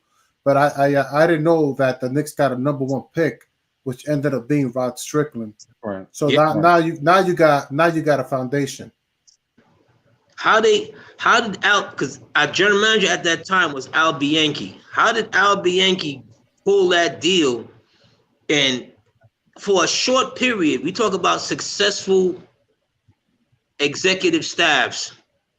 For a very short period, Al Bianchi, God rest his soul, was very successful. Plucked a Johnny Newman off of the waiver wire. Yep. We get Johnny Newman. If you look at his stats, all of a sudden Johnny Newman is averaging 16 to 18 points per game. Right. He drafts Mark Jackson, trades for Charles Oakley, drafts Rod Strickland. His three blunders goes like this. He made a trade for Kiki Vandeweghe at the time, and Kiki Vandeweghe, like I said before, was a major star at one point. Yep. But Kiki Vandeweghe, like Rolando Blackman, 8-9 years later, was hurt. Yep. Mm-hmm. And the moment he traded for Kiki Vandeweghe, Johnny Newman caught feelings. Yep.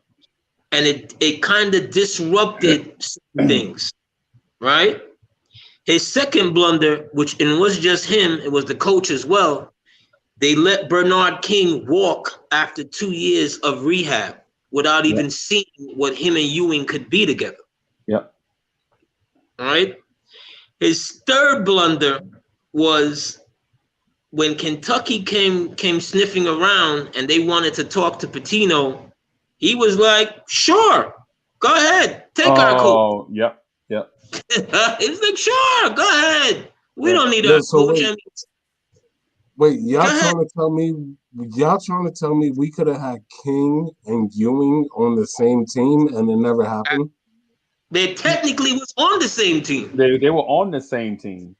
Okay, I didn't know this. But Bernard King couldn't play. Rehab. Yeah, man. So what who they traded Rod Strickland for? Because there's a big storyline with the Rod Strickland. Maurice Cheeks.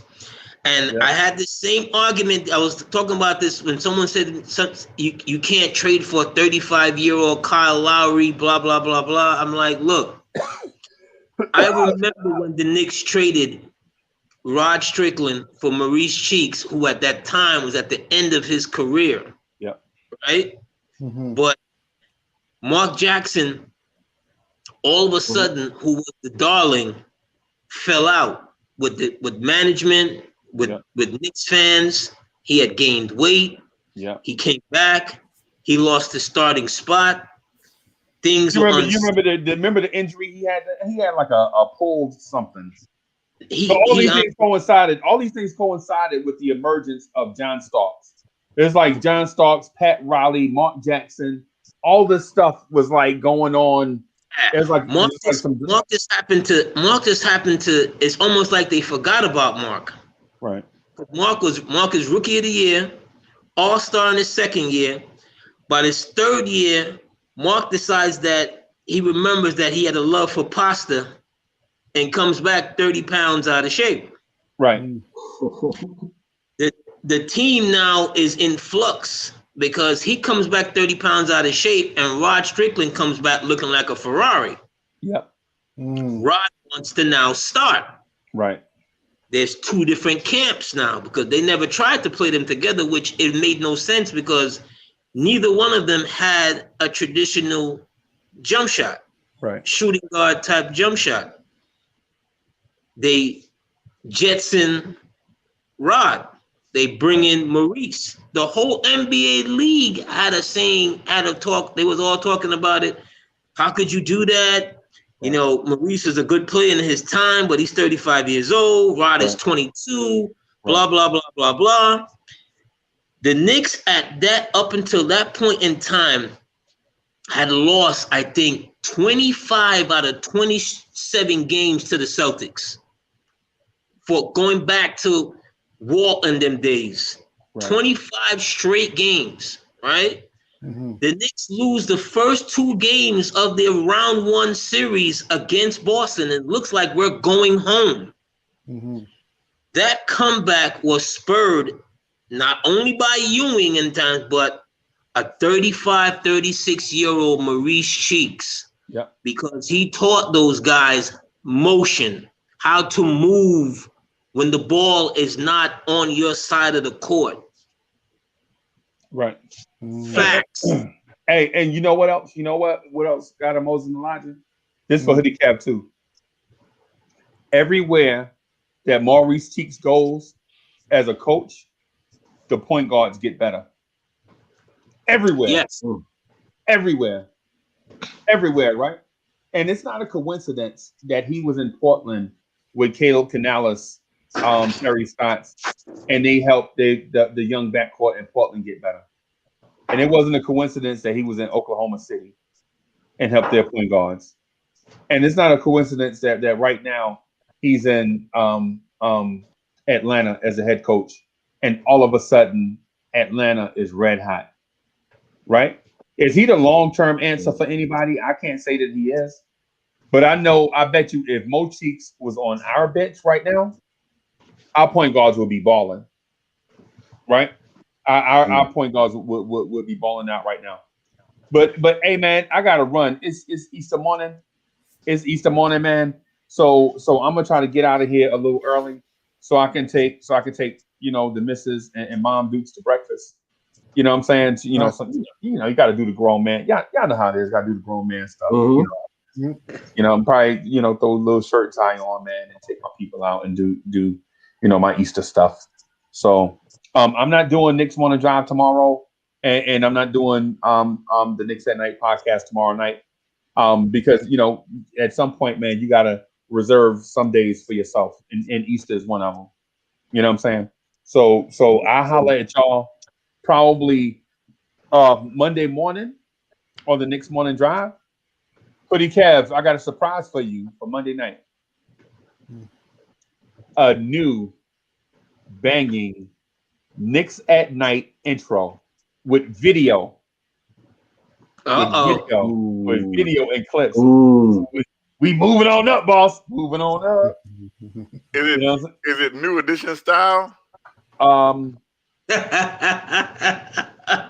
Hoodie Cavs, right now, new edition of the Temptations.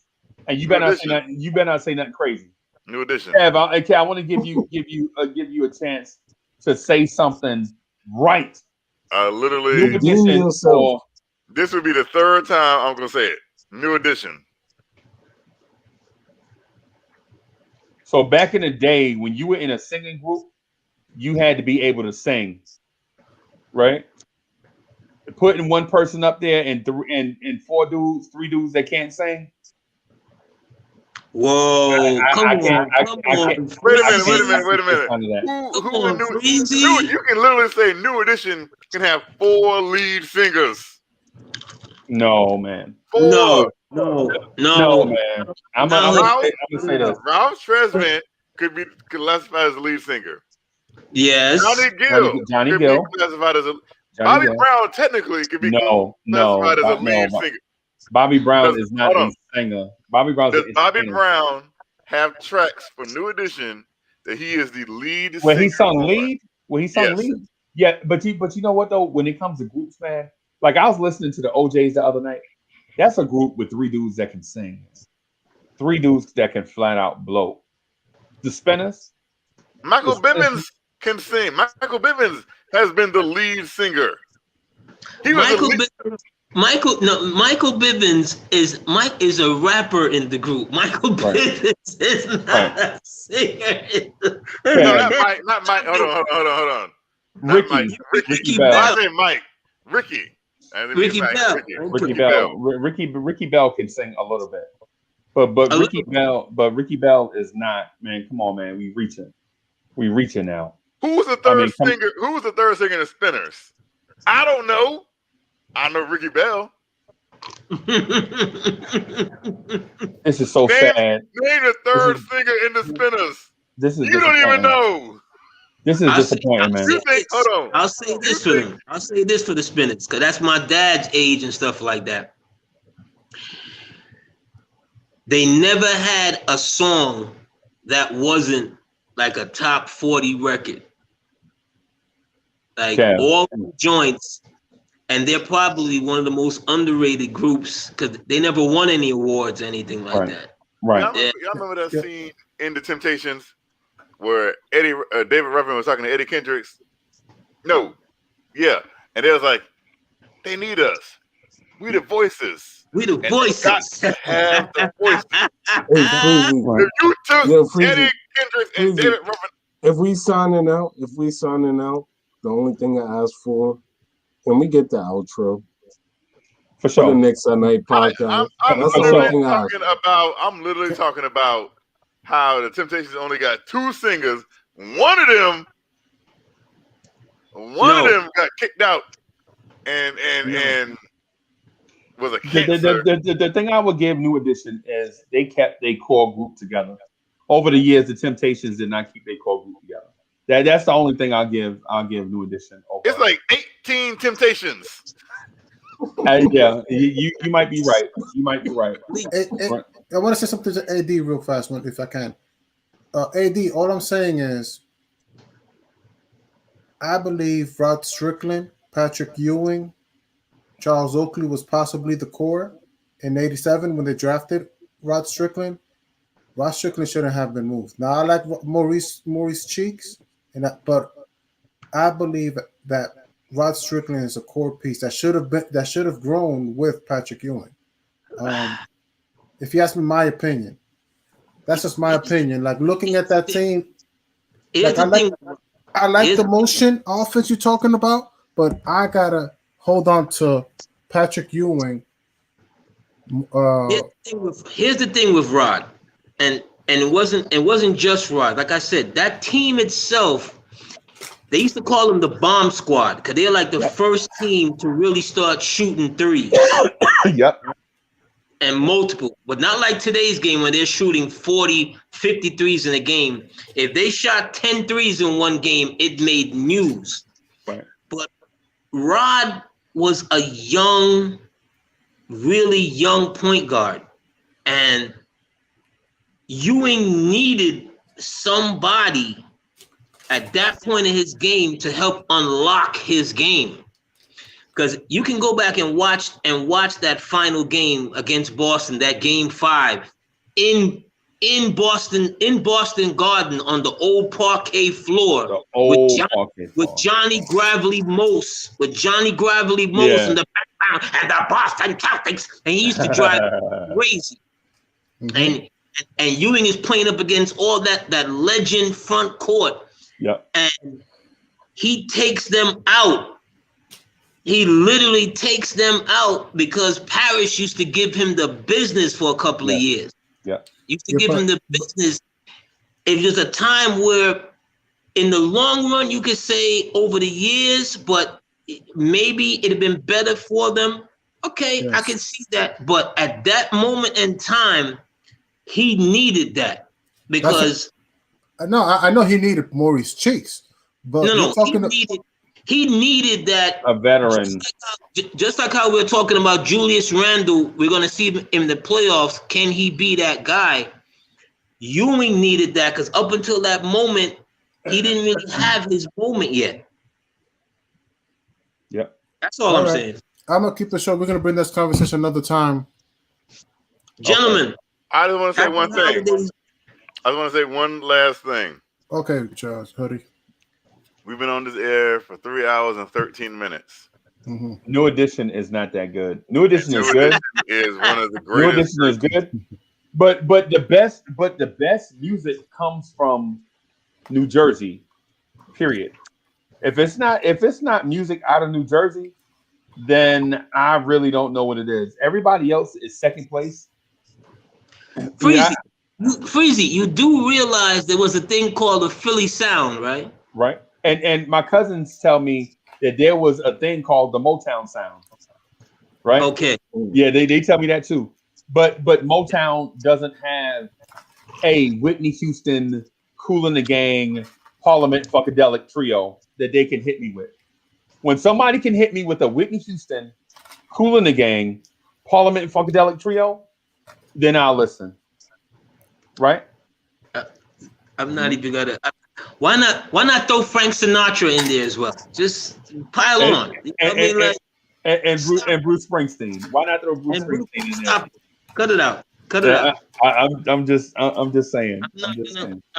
If I wanted to be petty, I'd be like, we got Sugar Hill Gang. If I wanted to be petty. Peace out, guys. Peace out. All right, bro. Peace out. Oh, but the last thing I was gonna say is I've gone 3 hours and 14 minutes and ain't bring up Kevin Knox one time on this show. I was trying to dodge that. Amazing. Yo, he hit a couple of threes tonight, Kevin. He hit a couple of threes. Kevin Knox played in 5 minutes, which is 24 minutes less than Reggie Bullock, and had half the threes. Think about that. And you saying that why? Because you just said that you didn't bring him up, and now you bring him up. You said what? I can't hear what City for real said. My boy can be so Dark City said, Luke, I am your father. That's what he said. that's what he said. That's what he but said. But at that moment, he takes off the helmet when he says that, though. He takes. Yeah, that's right. Right. Yo, fellas, I want to thank y'all for letting me come invade. The nighttime. I think last night was my first time getting on with y'all. It's always a pleasure. Y'all are like, we go back and forth at times or whatever, even the daytime when we get invaded and stuff like that. But I genuinely really enjoy the camaraderie, the online camaraderie and the conversations and the way you guys let me just throw in a couple of things here and there. And, thank you all and, have a safe Sunday and respects to your families and so forth. All right. Hoodie Kev, Jets and Knicks fans for life. Freezy, we out. Peace. City. Yes, sir. Y'all check out the online store. Check out the online mall. We got the City Edition joints out there. I tried to make them as reasonably priced as possible because I want y'all to represent for City and for the Knicks at Night podcast. So if y'all watching, check out the online mall so that we can represent for our team. You know what I'm saying? No swag left behind. Happy Easter for those that celebrate, and for those that don't celebrate. Have a good Sunday and good weekend, man. I'm going to throw on this outro. And when we come back, we going to be fire, bro. When we come back, the Knicks at Night podcast intro is going to be fire. I'll holler at y'all later. I'm really waiting to see what this intro is. You had me really.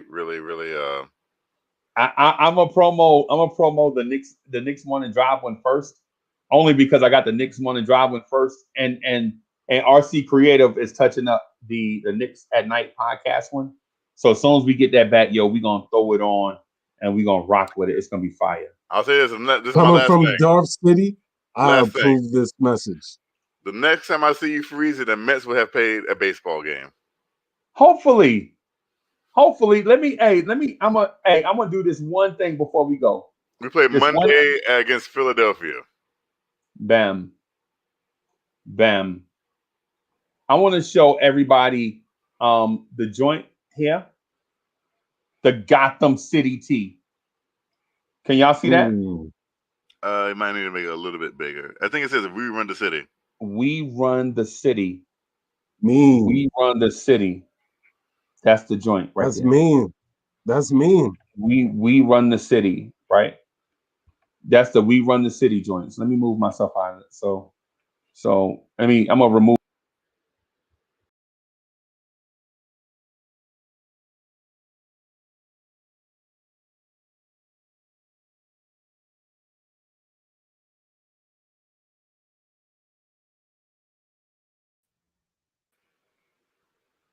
I'll holler at everybody else, man. I just want to share this with y'all.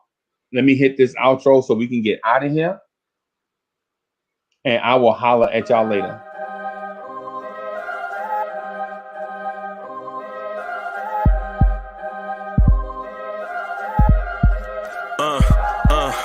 I rank where the view is nothing less than phenomenal for how I express and project from my abdominal. The only view better, both my daddy and my mama know.